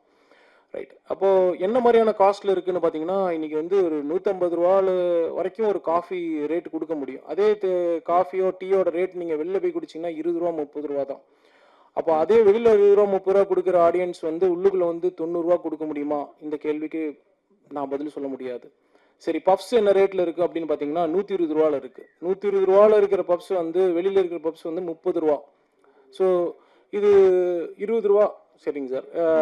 இப்போ இது வந்து 130 ரூபாய்க்கு வந்து வாங்க முடியுமா? எனக்கு தெரியல. ரைட். இல்லை சார், இப்போ வந்து டிக்கெட் ரேட் முன்னாடி வந்து 100 ரூபாவில் இருந்தப்போ வந்து பாப்கார்னோட ரேட் வந்து அந்த பேக்கெட்டில் போட்டு கொடுத்து அந்த மாதிரி வீல் சிப்ஸ் கொடுத்த பீரியட்லாம் இருக்குது. இன்றைக்கி அதை தாண்டி இன்னும் கொஞ்சம் ஹைஜீனிக்காக கொண்டு வந்துட்டோங்கிறது ஓகே. பட் ஆனால் அந்த பீரியடில் இருந்த ரேட் வந்து 20 ரூபா. இன்றைக்கி இருக்கிற ரேட் வந்து ஒரு பப்ஸ் நீங்கள் ஒரு பாப்கார்னோட ரேட் பார்த்தீங்கன்னா 20 ரூபா இருந்து இன்றைக்கி வந்து பல மடங்குகள் ஜாஸ்தியாக இருக்குது. 150 ரூபாவில் தொடங்கி 700 ரூபா வரைக்கும் இன்றைக்கி பாப்கார்னோட ரேட் இருக்குது. இது உங்கள் எல்லாத்துக்குமே தெரிந்தது தான். இது இந்த மாதிரியான டிஃபால்ட் ப்ரெஷர்ஸ்ன்னு சொல்லுவோம். டிஃபால்ட் ப்ரெஷர்ஸ் வந்து ஆடியன்ஸ் கொண்டு வரப்போ இதுக்கு அவங்களுக்கு எந்த மாதிரியான ஒரு என்கரேஜ்மெண்ட் கொண்டு வருங்கிறது தான் ஒரு கேள்வியாக இருக்குது. அப்போ என்ன ஆகுனா economically still very very compact ticket ரேட்ஸில் இருக்கிற ஒரு சினிமா இண்டஸ்ட்ரி உள்ளே வரப்போ அது எந்த மாதிரி மாற்றத்தை கொடுக்குது, எந்த மாதிரியான எக்ஸ்பீரியன்ஸை கொடுக்குது, அப்போ எந்த மாதிரியான தாக்கத்தை கொடுக்குது அப்படிங்கிறது ரொம்ப இம்பார்ட்டண்ட். அப்போ என்ன ஆகுனா இது ஏன் இந்த கேள்விகள்லாம் கேட்குறேன் அப்படின்னா இது எந்த மாதிரியான தாக்கத்தை வந்து கொடுக்கும் அப்படின்னா இது ஒரு பட்ஜெட் காம்பேக்ட் பட்ஜெட்டில் பண்ணுற ஃபிலிம்ஸ்க்கு தான் வந்து இதனோட இம்பேக்ட் ரொம்ப ஜாஸ்தியாக இருக்கும். ஒரு ஓப்பன் மைண்டடாக வந்து படம் பார்க்க முடியாமல் அவங்க இந்த காஸ்ட் ஃபேக்டரில் உள்ளே கொண்டு வந்துட்டு எனக்கு திருப்தி அடைஞ்சுதாங்கிறது என்ன அப்படின்னா அவங்க கொடுக்குற காசுக்கு உண்டான ரிஃப்ளெக்ஷன் தான் அது. ஸோ அது ஒரு பெரிய கேள்வியாகவே இருக்குது. அந்த கேள்வியோட என்னோடய ஸ்பீச்சையும் நான் இங்கே பாஸ் பண்ணுறேன். எங்களுக்கு தொடர்ந்து ஆதரவு கொடுத்து கொண்டிருக்கும் அனைத்து பத்திரிகை ஊடக நண்பர்கள் அனைவருக்கும் வணக்கம், நன்றி. உங்களோட ஆதரவும் பங்களிப்பும் இந்த படத்துக்கு கண்டிப்பாக தேவை. இந்த மாதிரியான நியூ ப்ரொடியூசர்ஸ் ஒரு வருடத்துக்கு கிட்டத்தட்ட 200 பேர் பக்கம் வர்றாங்க. அவங்கள நம்ம வழிநடத்தி முடிஞ்ச வரைக்கும் சப்போர்ட் பண்ணி கொண்டு போக வேண்டியது நம்மளோட ரெஸ்பான்சிபிலிட்டி. அந்த மாதிரி ரெஸ்பான்சிபிலிட்டியில் தான் நான் இங்கே இருக்கேன். Thank you. Thanks for the opportunity. Thank you.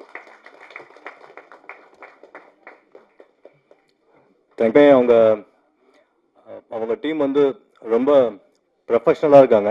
அதுவே எனக்கு ரொம்ப பிடிச்சிருந்தது. ஆக்சுவலாக என்ன ப்ரொஃபஷனல் அப்படின்னா இப்போ நான் ஒரு 11 மணிக்கு மீட் பண்ண போகிறேன் அப்படின்னா ஷார்ப்பாக 11 மணிக்கு அவரும் மீட் பண்ணுவார். அந்த ஒரு குவாலிட்டி எனக்கு ரொம்ப பிடிச்சிருந்தது. என்னடா அவன் எப்போ பார்த்தாலும் டைமை பற்றியே பேசுகிறான் அப்படின்னா அது என்னமோ தெரில, எனக்கு அது ரொம்ப பிடிக்கும் டைம் மெயின்டைன் பண்ணுறது. ஓகே, ஸோ நெக்ஸ்ட் டைம் நான் நம்ம பிஆர்ஓ கிட்ட சொல்லிட்டே இருப்பேன் 4 மணிக்கு ஷார்ப்பாக ஆரம்பிக்கணும்பா அப்படின்னு சொல்லிட்டு. ஆனால் அவர் இது வரைக்கும் பண்ணதே கிடையாது. நெக்ஸ்ட் டைம் இன்னும் கொஞ்சம் ஸ்ட்ரிக்டாக அவர்கிட்ட நான் இருக்கணும். ஓகே, ஸோ படம் நம்ம தேர்ஸ்டே அன்னைக்கு ப்ரெஷ் ஷோ பிளான் பண்ணிருக்கோம். நீங்கள் வந்து பாருங்கள், உங்களுக்கு பிடிக்கும்னு நான் நம்புகிறேன். ரொம்ப நேர்மையாக அந்த படத்தை பண்ணியிருக்கோம். ஏற்கனவே சொன்ன மாதிரி ஓப்பன் மைண்டடாக வந்து பார்த்தீங்கன்னா உங்களுக்கு கண்டிப்பாக அது என்கேஜிங்காக இருக்கும். ஸோ கடைசியாக நான் வந்து என்னோட ஒரு டிபார்ட்மெண்ட் பற்றி மட்டும் நான் பேசி முடிச்சுக்கிறேன். அவங்க வந்து என்னோட பிஆர் டிபார்ட்மெண்ட்.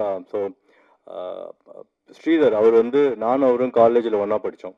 ஸோ அப்படி தான் எனக்கு ஒரு பழக்கம். என்ன எக்ஸ்ட்ரா கேர் எடுத்து அவர் பார்த்துக்கிறாரு. இந்த படம் எல்லாத்துக்குமே போய் சேரணும் அப்படின்னு சொல்லிட்டு அவரோட எஃபர்ட் வந்து ரொம்ப ரொம்ப ஜாஸ்தியாக இருக்குது. இதுக்கான ப்ரொமோஷன் வேலையும் அவர் ரொம்ப டெடிக்கேட்டடாக பண்ணுறாரு. அவர் கூட மிஸ்டர் உதய் அண்ட் ஹரி இவங்களுமே வந்து எந்த எதிர்பார்ப்பும் இல்லாமல், அதுதான் ரொம்ப முக்கியம். உங்கள் டீமா? சூப்பர். இது தெரிஞ்சா நான் ஃபர்ஸ்டே பேசியிருப்பேன் அவனை பற்றி. ஓகே, ஸோ இப்போ நீங்கள் நம்ம படம் ஓரளவுக்கு இந்த மீடியா இண்டஸ்ட்ரியில் எல்லாத்துக்கும் தெரியுது அப்படின்னா அவங்களோட ரோல் ரொம்ப ரொம்ப இம்பார்ட்டன்ட். லாஸ்ட் ஒரு 2-3 மந்த்ஸாக வந்து அவங்கள போட்டு நான் பயங்கரமாக புழிஞ்சு எடுத்துட்டேன். அதை ஹானர் பண்ணுறதுக்கு நான் ரொம்ப ஆசைப்பட்றேன். So small gift for them. வாங்க ஸ்ரீதர், உதய் அண்ட் ஹரி.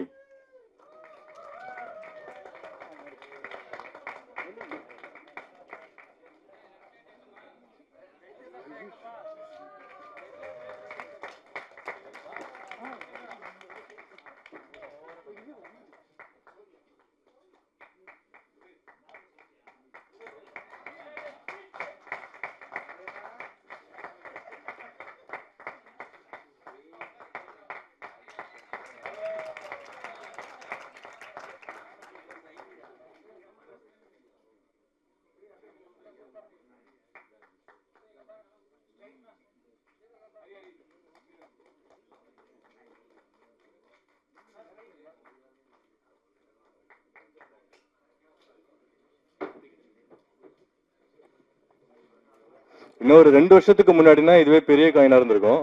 தங்கம் விலை ஜாஸ்தி ஆனதுனால காயின் கொஞ்சம் சின்னதாயிடுச்சு. ஆனா தங்கம் தானே. இந்த 3ம் தங்கங்கள் தான். Okay, all right. So thank you everyone. என்னோட டீம் நான் நிறைய பேரை மிஸ் பண்ணிருப்பேன். மெயினா Anusha madam and we have Kevin sir and Sasi இருக்காரான்னு தெரியல. சசி ப்ரோ, வேற யார் வந்திருக்கீங்க அப்படின்னு தெரியல. இவங்கெல்லாம் ரொம்ப இம்பார்ட்டன்ட் ரோல் ப்ளே பண்ணிருக்காங்க. அவங்கெல்லாம் ஆல்ரெடி இண்டஸ்ட்ரியில் ரொம்ப வருஷமா இருக்காங்க. நான் பார்த்த one of the few talents கூட அவங்க. சினிமான்றது நேரம் தானே, எவ்வளோ திறமை இருந்தாலும் நேரம் அமையணும். இவங்க எல்லாத்துக்கும் இந்த நேரம் அமையும் அப்படின்றத நான் நம்புகிறேன். Thank you every one. இப்பொழுது பத்திரிகையாளர்கள் நாங்களுடைய கேள்வியை கேட்கலாம். ஒரு நிமிஷம் மைக்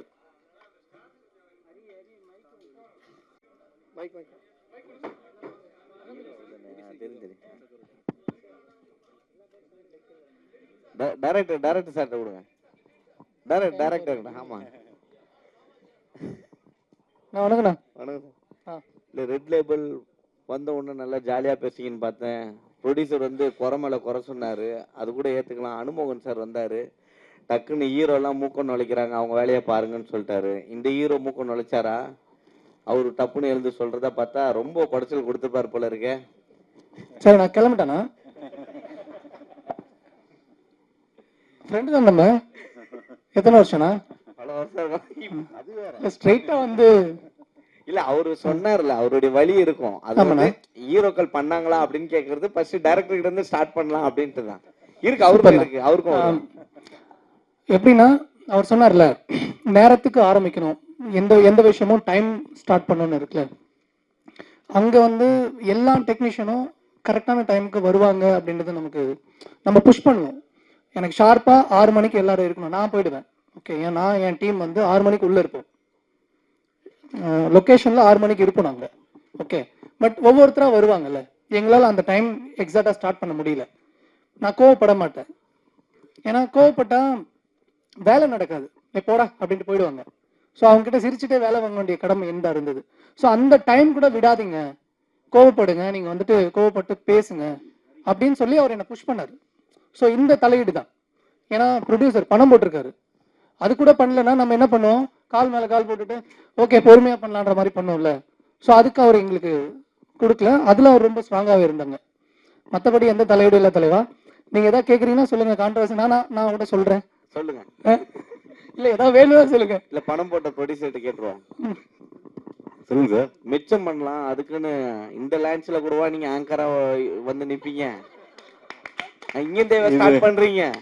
இது நீங்க காசு மிச்சம்னு பாக்குறீங்க, நான் இது குவாலிட்டி ஆஃப் வர்க்னு பாக்குறேன். இல்ல, அடுத்தவங்களுக்கும் ஒரு வாய்ப்பு இல்ல. அது நீங்க கொடுத்துருக்கலாம்ல காசு அவங்களுக்கு. நான் அது கொடுத்துறேன் சார். பண்ணிருக்கலாம்ல. ஆங்கர் நாங்க ஆல்ரெடி செலக்ட் பண்ணி அவங்களுக்கு காசு கொடுத்து நான் வீட்டுல உட்கார சொல்லிட்டேன். ஓ, காசு கொடுத்து வீட்டுல உட்கார சொல்லிட்டீங்க? அப்படிலாம் இல்லைங்க. இல்ல, நல்ல ப்ரொடியூசரா இருக்கீங்க. இல்ல அப்படி கிடையாது. நீங்க வந்து ஒரு நாளைக்கு 3-4 பிரஸ் மீட் பாப்பீங்க. எனக்கு தெரியும் உங்க பிசினஸ் எவ்வளவு டயரிங்கா இருக்குன்னு. ஒரு நாளைக்கு 4-5 படம் பாப்பீங்க. அதனால உங்களை கொஞ்சம் என்கேஜிங்கா வச்சுக்கலாம் அப்படின்றதுக்காக தான் இது நான் பண்ணேன். இது ரொம்ப யூஸ்வலா இருந்ததுன்னு வச்சுக்கோங்களேன். அவங்க நான் தப்பு சொல்லல சார். ஆல்ரெடி படத்துல 200 பேருக்கு வேலை கொடுத்துட்டேன் சார். ஒருத்தவங்களுக்கு கொடுத்ததா கஷ்டம். இல்ல, நிறைய நடிகர்களை இங்க வந்து ஒரு நடிகர் வந்து இவ்வளவு கேட்டாரு, கிலோமீட்டர் கேட்டாருன்னு ஏன் பேரை சொல்றதுக்கு நீங்க எல்லாம் தயங்குறீங்கன்னு தெரிஞ்சுக்கலாமா? நான் தயங்கல சார். என் பிஆர் இவர் பேர் ரிப்பேர் ஆயிடும். இல்ல சார், என் பேர் சூப்பர் பேர். நான் கடைசி வரைக்கும் அதான் இல்ல சொல்லலாம் சார். எனக்கு அந்த பயமே கிடையாது. பட் என் பிஆர் வந்து வேணான்னு சொல்லிட்டாரு. அதனால நான் சொல்லல. சக்சஸ் மீட்டை நான் சொல்றேன். வச்சேன்னா ஏன்னா இப்போ இந்த சினிமாவில் நிறைய கல்ச்சர் இருக்குன்னு எல்லாம் சொன்னாங்க இல்லையா, எனக்கு எல்லாம் புதுசாக இருக்கிறதுனால ஒரு இன்ட்ரெஸ்டிங் கல்ச்சர் என்னன்னா, இப்போ இந்த போஸ்டர்ஸ்லாம் ஒர்க் பண்ணுறாங்கல்ல, அப்போ ஃபர்ஸ்ட் ஒரு பேக்கேஜ் இருக்கும், அந்த பேக்கேஜில் ரன்னிங் சக்ஸஸ்ஃபுல்லி போஸ்டரும் இருக்கு. அதை நான் கேட்டேன், ஏன்பா பண்ணுறீங்க, ஃபர்ஸ்ட்டே நாங்கள் பண்ணிவிடுவோம் அப்படின்னு. ஏய் படம் சக்ஸஸ் ஆனதானே ரன்னிங் சக்ஸஸ்ஃபுல்லி போடணும் அப்படின்றாங்க. அது நம்ம படத்துக்கு இருக்காது. ரன்னிங் சக்ஸஸ்ஃபுல்லின்னு எல்லாம் சொன்னாதான் அந்த போஸ்டரே வெளியே வரும். சும்மா 4 நாள் கழிச்சு அது டெம்ப்ளேட்டெல்லாம் நான் விட மாட்டேன். சார் இல்லை சார், இல்லை சக்ஸஸ் மீட் தான் எனக்கு, இது சக்ஸஸ் மீட் தான். ஏன்னா என் படம் ரிலீஸ் ஆகுதே சக்ஸஸ் தான் எனக்கு இப்போ. உண்மைதானே சார்?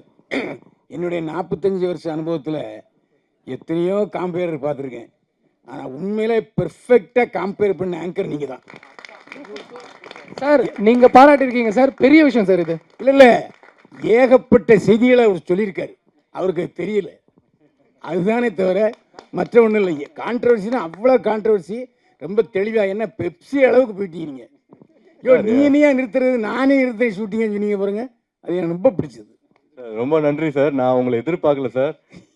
உண்மையாலுமே ரொம்ப சந்தோஷமா இருக்கு நீங்க பண்ணது சார். எனக்கு அது பேசுனது டிஃப்ரெண்டாக தெரியல சார். எல்லாருமே மனுஷங்க தானே, பெப்சியாக இருக்கட்டும், சேம்பராக இருக்கட்டும், நாங்கள் இருக்கட்டும், எல்லாருமே ஹியூமன் பீயிங், எல்லாருமே சமன்னு சொல்கிற ஆள் நான். அதனால எனக்கு யாருமே நான் அதனால தான் பெரிய படம் சின்ன படம்லாம் ரொம்ப சொல்ல மாட்டேன். ஏன்னா எனக்கு எல்லாருமே ஒன்று, பெரிய ப்ரொடியூசர் சின்ன ப்ரொடியூசர்னும் எல்லாரும் இப்படி தானே சாப்பிட்றோம், இப்படி சாப்பிட்றவங்க எல்லாருமே ஒன்று தான். அதனால நான் இதை அவங்க ஃபிக்ஸ் பண்ணுற வரைக்கும் நான் கேட்பேன் சார். நான் சொன்னது தப்பு இல்லை, ரைட்டு தானே? கரெக்ட் தான். இன்னொன்று, இதில் ஓட்டு போடுற சிம்பிள் வச்சுருக்கீங்களே எதுக்கு? காலேஜ் எலெக்ஷனில் பசங்கள்லாம் ஓட்டு போடுறாங்க சார், அதனால அந்த சிம்பிள் அங்கே வந்துச்சு. கதையில் எலெக்ஷன் இருக்குது சார், ஸோ அதனால் யூஸ் பண்ணியிருக்கோம் சார். இதில் இன்னொரு முக்கியமான விஷயம், பக்கத்தில் இருக்காரு அவர் மிகப்பெரிய ஜோதிடர், தெரியுமா உங்களுக்கு? அந்த ஜோதிடர் நம்ம உங்கள் ப்ரொடியூசர் ஹீரோவுக்கு என்ன சொன்னார்? ஏற்கனவே இவங்க எல்லாருக்கும் சொல்லிட்டேன், இந்த இடத்துல சொல்ல விரும்புகிறேன். அதாவது ஒரு ஆளுக்கு ஜோசியம் சொல்கிறதுங்கிறது அவருடைய தனிப்பட்ட வாழ்க்கை, அதை பற்றி சொல்ல முடியும். ஆனால் இது ஒரு யூனிட். இந்த யூனிட்டில் மெயினான ஆட்கள், இப்போ கேமராமேன் இருக்காங்க, மியூசிக் டைரக்டர் இருக்கார், டைரக்டர் இருக்கார், நடிகர் நடிகை எல்லாருமே இருக்கோம். இந்த குரூப் சேரும் பொழுதே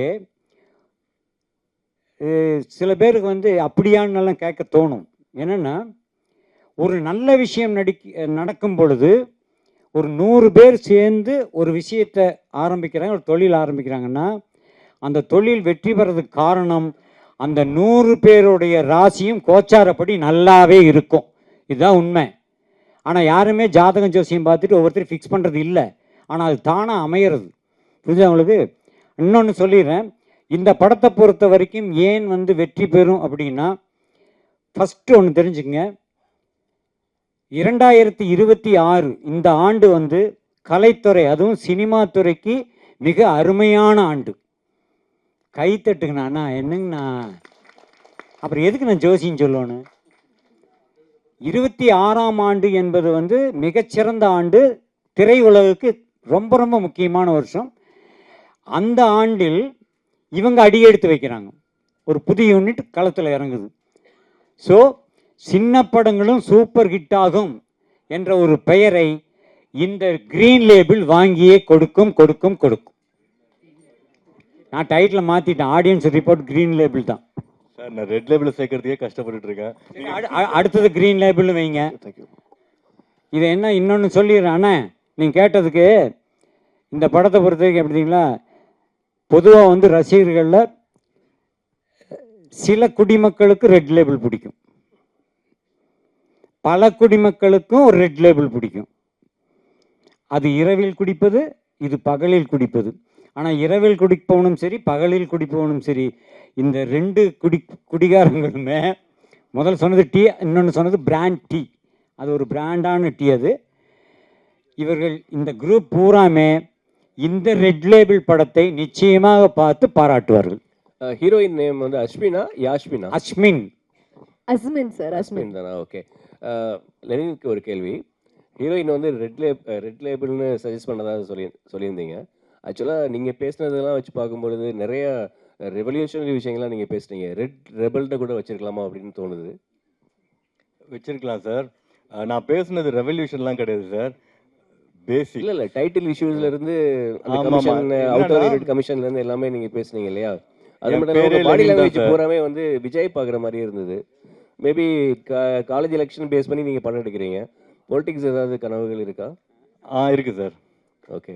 100% பாலிடிக்ஸ் வரணும் அப்படின்றதுக்காக தான் நான் படமே வந்திருக்கு. ஓ சூப்பர். இப்போ பிஃபோர் 2026 பாசிபிலிட்டிஸ் இருக்கா? இல்லை சார், ஆக்சுவலாக இந்த படம் போன வருஷம் முடிஞ்சிருந்ததுன்னா வாய்ப்பு இருந்திருக்கு. பட் அகைன் பொலிட்டிக்கல் பார்ட்டி அப்படிலாம் கிடையாது. ஒரு சின்ன ஏரியாவில் ஏதாவது பண்ணணும்னு ஒரு இன்ட்ரெஸ்ட் இருக்குது சார். நான் ஒரு அட்வொகேட்டும் கூட. அதனால் வந்து ஒரு ரொம்ப ஃபேன்சியாக இல்லாமல் ஒரு சின்ன ஏரியாவில் ஏதாவது சம்திங் நம்மளால் முடிஞ்சது பண்ணணும். ஓகேங்களா? அதனால் அது இன்ட்ரெஸ்ட் இருக்குது. அகராஜ் வாழ்த்துக்கள். Thank you sir. இண்டஸ்ட்ரி மாறும்னு சொல்கிறேங்க இந்த வருஷம். பொலிட்டிக்கல் மாறுமா? விஜய் சார் அரசியல் வராரு, பொலிட்டிக்கல் மாறினா எனக்கு கொஞ்சம் இதாக இருக்கும். நிச்சயமா மாற்றம் வரும்.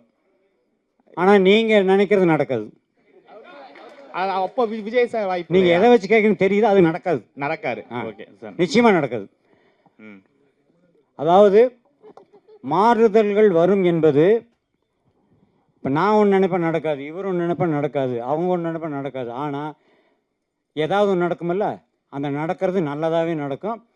ஆனால் இன்றைய சூழ்நிலையில் எல்லாரும் அப்படியே ஓஹோன்னு எந்த பத்திரிகை எந்த யூடியூப் சேனல் எடுத்தாலும் ஒருத்தரையே சலாம் போட்டு பேசிக்கிட்டே இருக்காங்க. அது நடக்கவே நடக்காது. ஆப்பு சரியான ஆப்பு. கதாசிரியர் சார், ஆ கதாசிரியர் சார், காலேஜில் கொலை உண்மை கதையா? உண்மை கதையெல்லாம் கிடையாது சார், கற்பனை கதை தான் அது.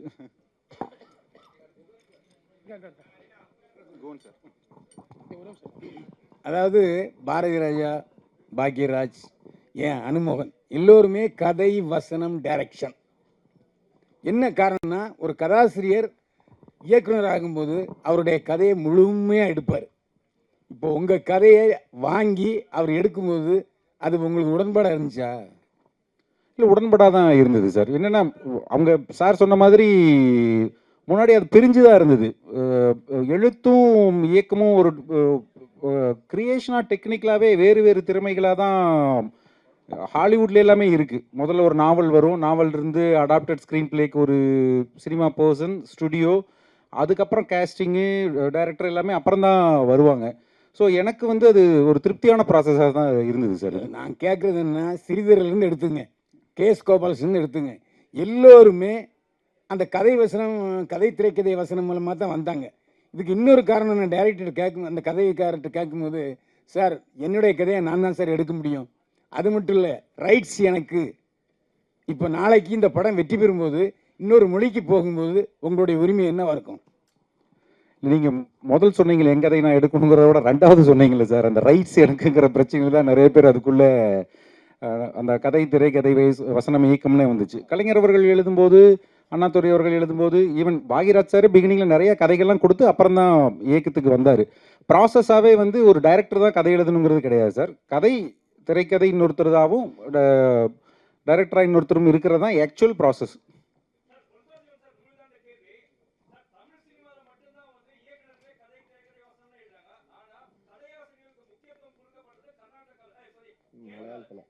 கேரளா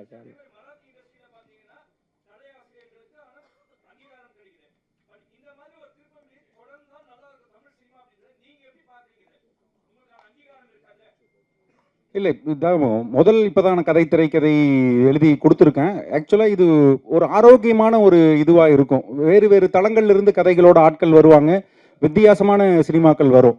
மலையாளம் இண்டஸ்ட்ரி, ஈவன் தெலுங்குலேயும் நிறையா அந்த மாதிரி ரைட்டர்ஸ்க்கான இது இருக்குது. தமிழில் நிஜமாலுமே கொஞ்சம் குறைவாக தான் இருக்குது. கண்டென்ட் ட்ரிவன் ஃபிலிம் வேணும்னா நீங்கள் நிறையா ரைட்டர்ஸ்க்கு கிட்ட நிறையா ரைட்டர்ஸும் உள்ளே வருவாங்க. நிறைய பேர் காத்துட்ருக்குறாங்க கதைகள் வச்சுக்கிட்டு. அவங்க எல்லாருமே அசிஸ்டன்ட் டைரக்டராக இருந்து டெக்னிக்கல் குவாலிட்டி தான் கற்றுக்கிட்டு வர முடியாத, எழுத்து மட்டுமே வர்ற ஆட்களும் இருக்கிறாங்க. சில பேர் பிரமாதமாக படம் எடுப்பாங்க, அவங்களுக்கு வந்து ஒரு எழுத்தாளர் தேவைப்படும். இது நிஜமாலுமே 2 விதமான டேலண்ட்டு. இண்டிவிஜுவல் ரைட்டர்ஸ் வர்றது இண்டஸ்ட்ரிக்கு, அதுவும் ஒரு கண்டென்ட் தேவைங்கும் போது ரொம்ப தேவையான சமாச்சாரம் தான் நான் நினைக்கிறேன் சார்.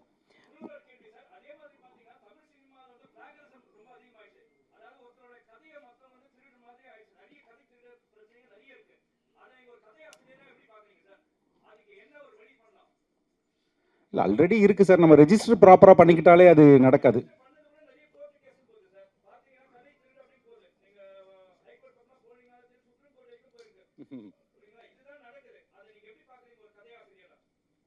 இல்லை கதை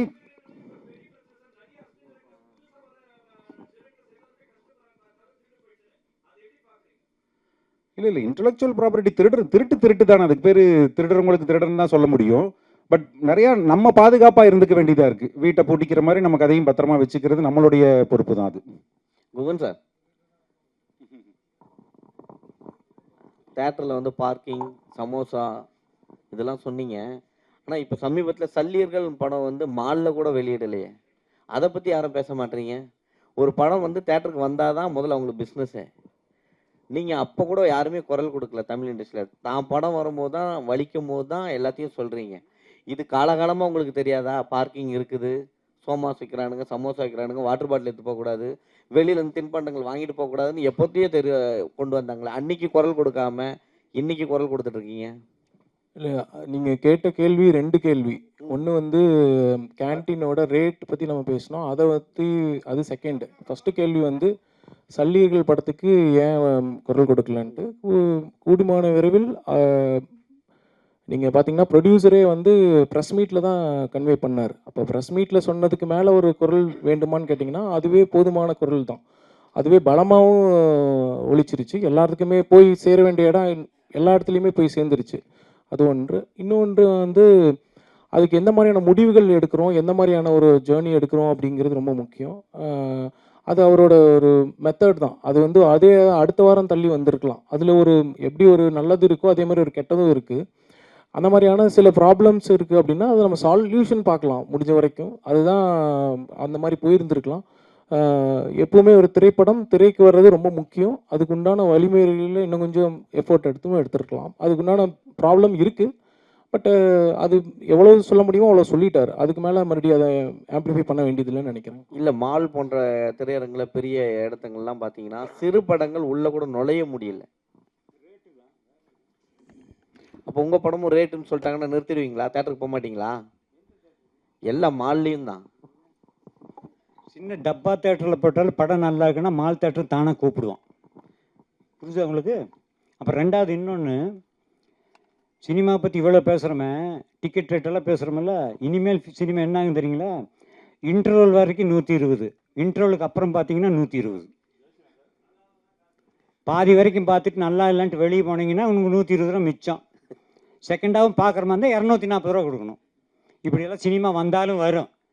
நான் இப்போ எதுக்கு சொல்கிறேன்னா, ஒரு ஃபேமிலி இன்றைக்கி ஒரு சராசரி ஒரு மீடியம் ஃபேமிலியில் ஒரு 4 பேர் 2 குழந்தைகளோட 4 பேர் போகிறாங்க, ஹஸ்பண்ட் ஒய்ஃப்.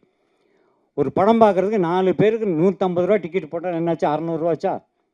அவ்வளோதானே செலவு பண்ண முடியும். மீறி போனால் உள்ளே ஒரு 200 ரூபா செலவு பண்ணலாம் இந்த குழந்தைகளுக்கு. ஒரு ஃபேமிலி சினிமாவுக்கு போயிருக்கு, படம் பார்த்துட்ருக்காங்க. குழந்தைங்க ஃபஸ்ட் ஹாஃபில் சும்மா விழுந்து சிரிக்குது, அவ்வளோ காமெடி.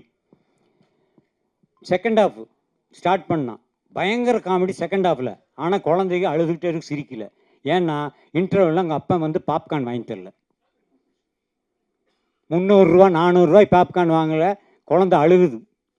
அப்போ ஒரு ஃபேமிலி என்பவங்க ஒரு 500 ரூபா 600 ரூபா மீறி போனால் ஒரு 800 ரூபா ஒரு ஃபேமிலி படம் பார்க்குறது போய் 2500 ரூபா தூக்கிட்டு போக வேண்டியது இருக்குது. எப்படி தேட்டருக்கு வருவாங்க? ஃபஸ்ட்டு ரீசனே சார் தேட்டர் க்ரௌடு. அதுக்கு முதல் காரணமே இந்த தேட்டரில் வந்து ரேட்டை குறைக்கணும், காஃபி டீலிருந்து. நான் சொல்கிறது அதுதான். இதுக்கு வந்து எந்த தயாரிப்பாளர்களோ எந்த தேட்டருக்காரங்களோ அதுக்கு வந்து இது எடுக்கிறதே இல்லை, ஒரு முயற்சி எடுப்பதே கிடையாது. ஏன் அதே காப்பி தானே வெளியே குடிக்கிற 30 ரூபா காப்பி தானே அவனும் கொடுக்குறான், அப்புறம் எதுக்கு? புரிஞ்சுதா உங்களுக்கு? ஸோ தியேட்டருக்கு பப்ளிக் வராத முதல் காரணமே இந்த தியேட்டர் தான் சார். அந்த படம் எல்லாம் அப்புறம் சார் இங்க பாருங்க, ஆடியன்ஸ் வந்து எல்லா மூவியும் பார்க்குறாங்க. மெயினாக வந்து இந்த ரீலீஸ் மூவி இருக்கு பார்த்தீங்களா, மங்காட்டான்னு சொல்லக்கூடிய மூவி, அதால கில்லின்னு சொல்லக்கூடிய மூவி 4 வாரம் ஹவுஸ்ஃபுல்லாக போயிட்டு இருக்கு சார். எல்லா தேட்டர்லையுமே வந்து முக்காவாசி தேட்டரில் ஆடியன்ஸ் வந்து இது பண்ணுறாங்க. ஆடியன்ஸ் கிட்ட கேட்கும் போது இப்போ உள்ள மூவியோட கிளாரிட்டி ஒர்த்தா இல்லை, அப்போ உள்ள மூவி கிளாரிட்டி ஒர்த்தா இருந்துச்சுன்னு ஆடியன்ஸோட ஃபீட்பேக் சொல்கிறாங்க. நீங்களே செக் பண்ணிக்கலாம். மங்காட்டாவோட படையப்பா படங்கோட சார் ஓடிச்சு ஃபர்ஸ்ட் சார், ஓடிச்சு. ரிலீஸ்ல வந்து 50 கோடி கலெக்ட் பண்ணுச்சு. ஆமா, அதே ஓடிச்சு. ரீ ரிலீஸ் 60 கோடி கலெக்ட் பண்ணி. என்ன மக்கள் வந்து தியேட்டருக்கு வரதான் செய்யறாங்க. பாப்கார்ன் ரேட்டுக்காக மக்கள் தியேட்டருக்கு வராம இல்லவே ஐயோ நான் சொல்றது உங்களுக்கு புரியல சாமி. ஆ. 500 ரூபா தான் செலவு பண்ண முடியுங்கிற வர்றது இல்ல. அப்படியே இல்ல சார், 2000 ரூபாய் கூட எல்லாரும் வாங்குறாங்க சார். நீங்க அது நீங்க நினைச்சிட்டு இருக்கீங்க. நீங்க நினைச்சிட்டு இருக்கீங்க அப்படின்னு. படத்தோட குவாலிட்டி நல்லா இல்லன்னு ஒரு சொல்றாங்க. ஒரு அதெல்லாம் கிடையாது. மிடில் கிளாஸ் எல்லா படம் பார்க்குற ரசிகர் நிறைய பேர் இருக்காங்க. இந்த ரசிகர் படமே பார்க்கணும் கிடையாது. சினிமா ரசிகர்கள் என்பதே சகல படங்களை பார்க்குறோம் நிறைய பேர் இருக்கான். பர்டிகுலர் ரசிகர்களை விட பொதுவாக சினிமாவை ரசிக்கும் ரசிகர்கள் தமிழ்நாட்டில் அதிகம். எல்லா படத்தையும் பார்ப்பாங்க. அவங்க தான் அதிகம். அவங்க ஏன் உள்ளே வர்றதில்லை, நான் சொல்ல குறிப்பாக ஃபேமிலியோடு ஏன் வர்றதில்லை, ஃபஸ்ட்டு ரீசன் 4 மடங்கு செலவு. அவங்களால முடியாது. நான் வந்து இன்றைக்கி வந்து ஒரு 4 படம் ரிலீஸ் ஆகுதுன்னா எனக்கு 4 படத்துக்கு 600 ரூபா செலவாகுதுன்னா 4 படத்தையும் பார்ப்பேன். நான் ஒவ்வொரு தடவை படம் போகும்போது 1000 ரூபா செலவு 4 படம் பார்க்க முடியாது என்னுடைய வருமானத்துக்கு. நீங்கள் அதை யோசிக்கணும். அதுதான் உண்மை. தியேட்டருக்கு க்ரௌடு வரும்னா உள்ள நுழைஞ்சோன்னே அவங்க ஏதாவது ஸ்நாக்ஸ் ஏதாவது சாப்பிடணும், காஃபி கீஃபி சாப்பிடணும்னா அந்த ரேட்டை குறைங்க, ஆட்டோமேட்டிக்காக உள்ளே வருவான். அந்த கொடுக்குற 150 ரூபாய்க்கு எந்த படமும் குறைய இருக்காது. அதெல்லாம் சும்மா ஏன் வர்றதில்லைங்கிறது தான் ரீசன் சொல்கிறேன். காஸ்ட்டு வந்து உள்ளே விற்கிற பொருட்களுடைய விலை வந்து ரொம்ப ஓவர் டிக்கெட்டை விட. அதனால தான் ஃபேமிலியாக வர்றதில்லை. ஜாலியாக போகிறவன் போவான், 500 ரூபாய்க்கு 600 ரூபா செலவு பண்ணுறவன் உள்ள தேட்டருக்குள்ளே போவான், எல்லா படத்துக்கும் போவான். ஆனால் சராசரி ஒரு ஏழைபாளையம் கூட ஒரு தேட்டரில் வந்து படம் பார்க்கணுன்னா இந்த டிக்கெட் ரேட்டுக்கு நிச்சயமாக வருவாங்க. உள்ளே வந்து சாப்பிட்ற பொருள்னாலே வர்றதில்லை. தமிழ் சினிமாவில் ஜாதி பிரச்சனைகள் அதிகம் வந்துருச்சு. அதை பற்றி என்ன நினைக்கிறீங்க? ஏன்னா ஜாதி படங்களா? ஆமாம், இப்போ சினிமா வந்து நம்ம படம் எடுக்கணும்னு வச்சிங்களேன், நீங்கள் புதுசாக வரீங்க, ஒரு நல்ல கதையை தான் தேர்ந்தெடுப்பீங்க. ஆனால் சினிமான்றது மாற்றிட்டாங்க. இப்போ 2 பக்கம் ஜாதிகள் அப்படின்னு ஆக்கிட்டாங்க. நீ ஒன்று எடுத்தா நான் ஒன்று எடுப்பேன். இதை எப்படி பார்க்குறீங்க? நான் ஏற்கனவே சொன்ன மாதிரி நான் எல்லாத்தையும் ஒன்றா பார்க்குறேன். வழக்கறிஞருங்கிறது ஒரு பெருமையாக இருக்குது. இந்த கமிஷன் ஒரு விஷயம் சொன்னீங்கல்ல, இதை தடுக்கிறதுக்கு ஒரு வழக்கறிஞராக நீங்கள் என்ன பண்ணீங்க? இது வந்து வழக்கறிஞராக ஒன்றுமே பண்ண முடியாது சார். இது எப்படி இருக்குன்னா, இப்போ நான் வந்து உங்களுக்கு 100 ரூபா கொடுக்குறேன், இவர் தான் மிடில் மேன் வச்சுக்கோங்களேன். உங்ககிட்ட 100 ரூபா கொடுங்கன்னு நான் கொடுக்குறேன். நீங்கள் இவர்கிட்ட நீ எனக்கு 100 ரூபா வாங்கி கொடு, நான் உனக்கு 10 ரூபா கொடுக்குறேன்னு வச்சுக்கோங்களேன், நான் போய் எப்படி வழக்கப்பட முடியும்? இப்போ நீங்கள் என்கிட்ட வந்து நான் என்கிட்ட 100 ரூபா நீங்கள் கொடுக்கணும், நீங்கள் 100 ரூபா தரல, இவர் 10 ரூபா எடுத்துட்டான்னு சொன்னால் நான் வழக்கு போடலாம். இது வந்து அவங்களோட அண்டர்ஸ்டாண்டிங். நான் என்ன சொல்கிறேன்னா, நான் உங்ககிட்ட டைரெக்டாக பேசுகிறேன், நீங்கள் என்கிட்ட டைரெக்டாக பேசுகிறீங்க, எதுக்கு இன்னொரு ஆள் அப்படி கொடுக்கணும்னா நீங்கள் என்கிட்ட 90 ரூபா வாங்கிட்டு 10 ரூபா கொடுக்கணும். இதில் இன்னொரு விஷயம் தெரியுமா, துணை நடிகர் சங்கமும் சரி, ஃபைட் மாஸ்டர் அசோசியேஷனும் சரி, டான்ஸ் மாஸ்டர் அசோசியேஷனும் சரி, சம்பளத்தில் ஒரு விஷயம் பிடித்தம் பண்ணுறாங்க. உங்களுக்கு தெரியுமா? தெரியும் சார். அதுக்கு பேர் என்ன? அது அவங்க யூனியனை ரன் பண்ணுறதுக்கு அவங்க வச்சுருக்காங்க. பட் அது வந்து டிரான்ஸ்பரண்ட்டாக எல்லாத்துக்கும் தெரிஞ்சு வருது. அதுக்கு அவங்க பில் கொடுக்குறாங்க. அந்த பில்லுலாம் அவங்க எவ்வளோ சார்ஜுன்னு போட்டிருக்காங்க. பட் இதுக்கு பில் கிடையாது. இது நம்பிக்கையில் சார். இது வந்து கமிஷன் வந்து நம்பிக்கை மோசடி சார். ஒருத்தவங்க நம்பிக்கையை வந்து சேலஞ்ச் பண்ணணும்னு வச்சுக்கோங்களேன், அது வேறு எதுவுமே அதை விட கேவலமான விஷயம் எதுவும் கிடையாதுன்னு நான் நினைக்கிறேன். ஏன்னா நான் எல்லாத்தையும் நம்புகிறேன். அந்த மாதிரி அவங்க பண்ணும்போது எனக்கு ரொம்ப ஹர்ட் ஆகுது. என்னடா காசு தானடா அப்படின்னு சொல்லிட்டு. Okay, thank you. படம் வந்து பிப்ரவரி 6 ரிலீஸ் ஆகுது. ஸோ எல்லாருமே வந்து உங்களுடைய சார், எனக்கு இந்த ஜாதி மதம் அதிலெல்லாம் வந்து நம்பிக்கை இல்லை. எனக்கு எல்லாருமே ஈக்குவல்னு நினைக்கிறவன். ரொம்ப முக்கியமான விஷயம் என்னன்னா, நீங்கள் எல்லாத்தையும் ஈக்குவல் நினச்சிங்கன்னு வச்சுக்கோங்களேன், நீங்கள் படமாக பார்ப்பீங்க. நான் சொல்கிறது அதுதான். இப்போ ஃபார் எக்ஸாம்பிள் ரீசெண்டாக சிறை படம் வந்துச்சு இல்லைங்களா, அதில் ஒரு ஷார்ட் நான் அந்த இன்ஸ்டாவில் பார்க்கும்போது அதை பற்றி டிஸ்கஸ் பண்ணிட்டு இருந்தாங்க. ஒரு கோர்ட்டுக்கு வெளியே வந்து இவர் இது பண்ணுவார், நமாஸ் பண்ணுவாங்க, எனக்கு அது பார்க்கும்போது எனக்கு சீனாக தான் தெரிஞ்சுது. ஏன்னா எனக்கு அவரும் ஒன்று தான், அவங்களும் ஒன்று தான், ரைட்டுங்களா? அந்த மாதிரி உங்கள் மதம் உங்கள் ஜாதி உங்களுக்கு பெருசுன்னு தெரிஞ்சாதான் நான் இந்த ஜாதியில் இருக்கேன், நான் அவனை மதிக்கிறேன்னு அது சொல்கிறதே கேவலம்னு நினைக்கிறேன் சார். எல்லாருமே ஒன்று தானே அப்படின்னு நீங்கள் நினச்சி பாருங்கள். உங்களுக்கு எல்லா படமுமே படமாக தெரியும், கதையாக தெரியும். அதுக்கப்புறம் வேறு எதுவுமே கிடையாது இதில்.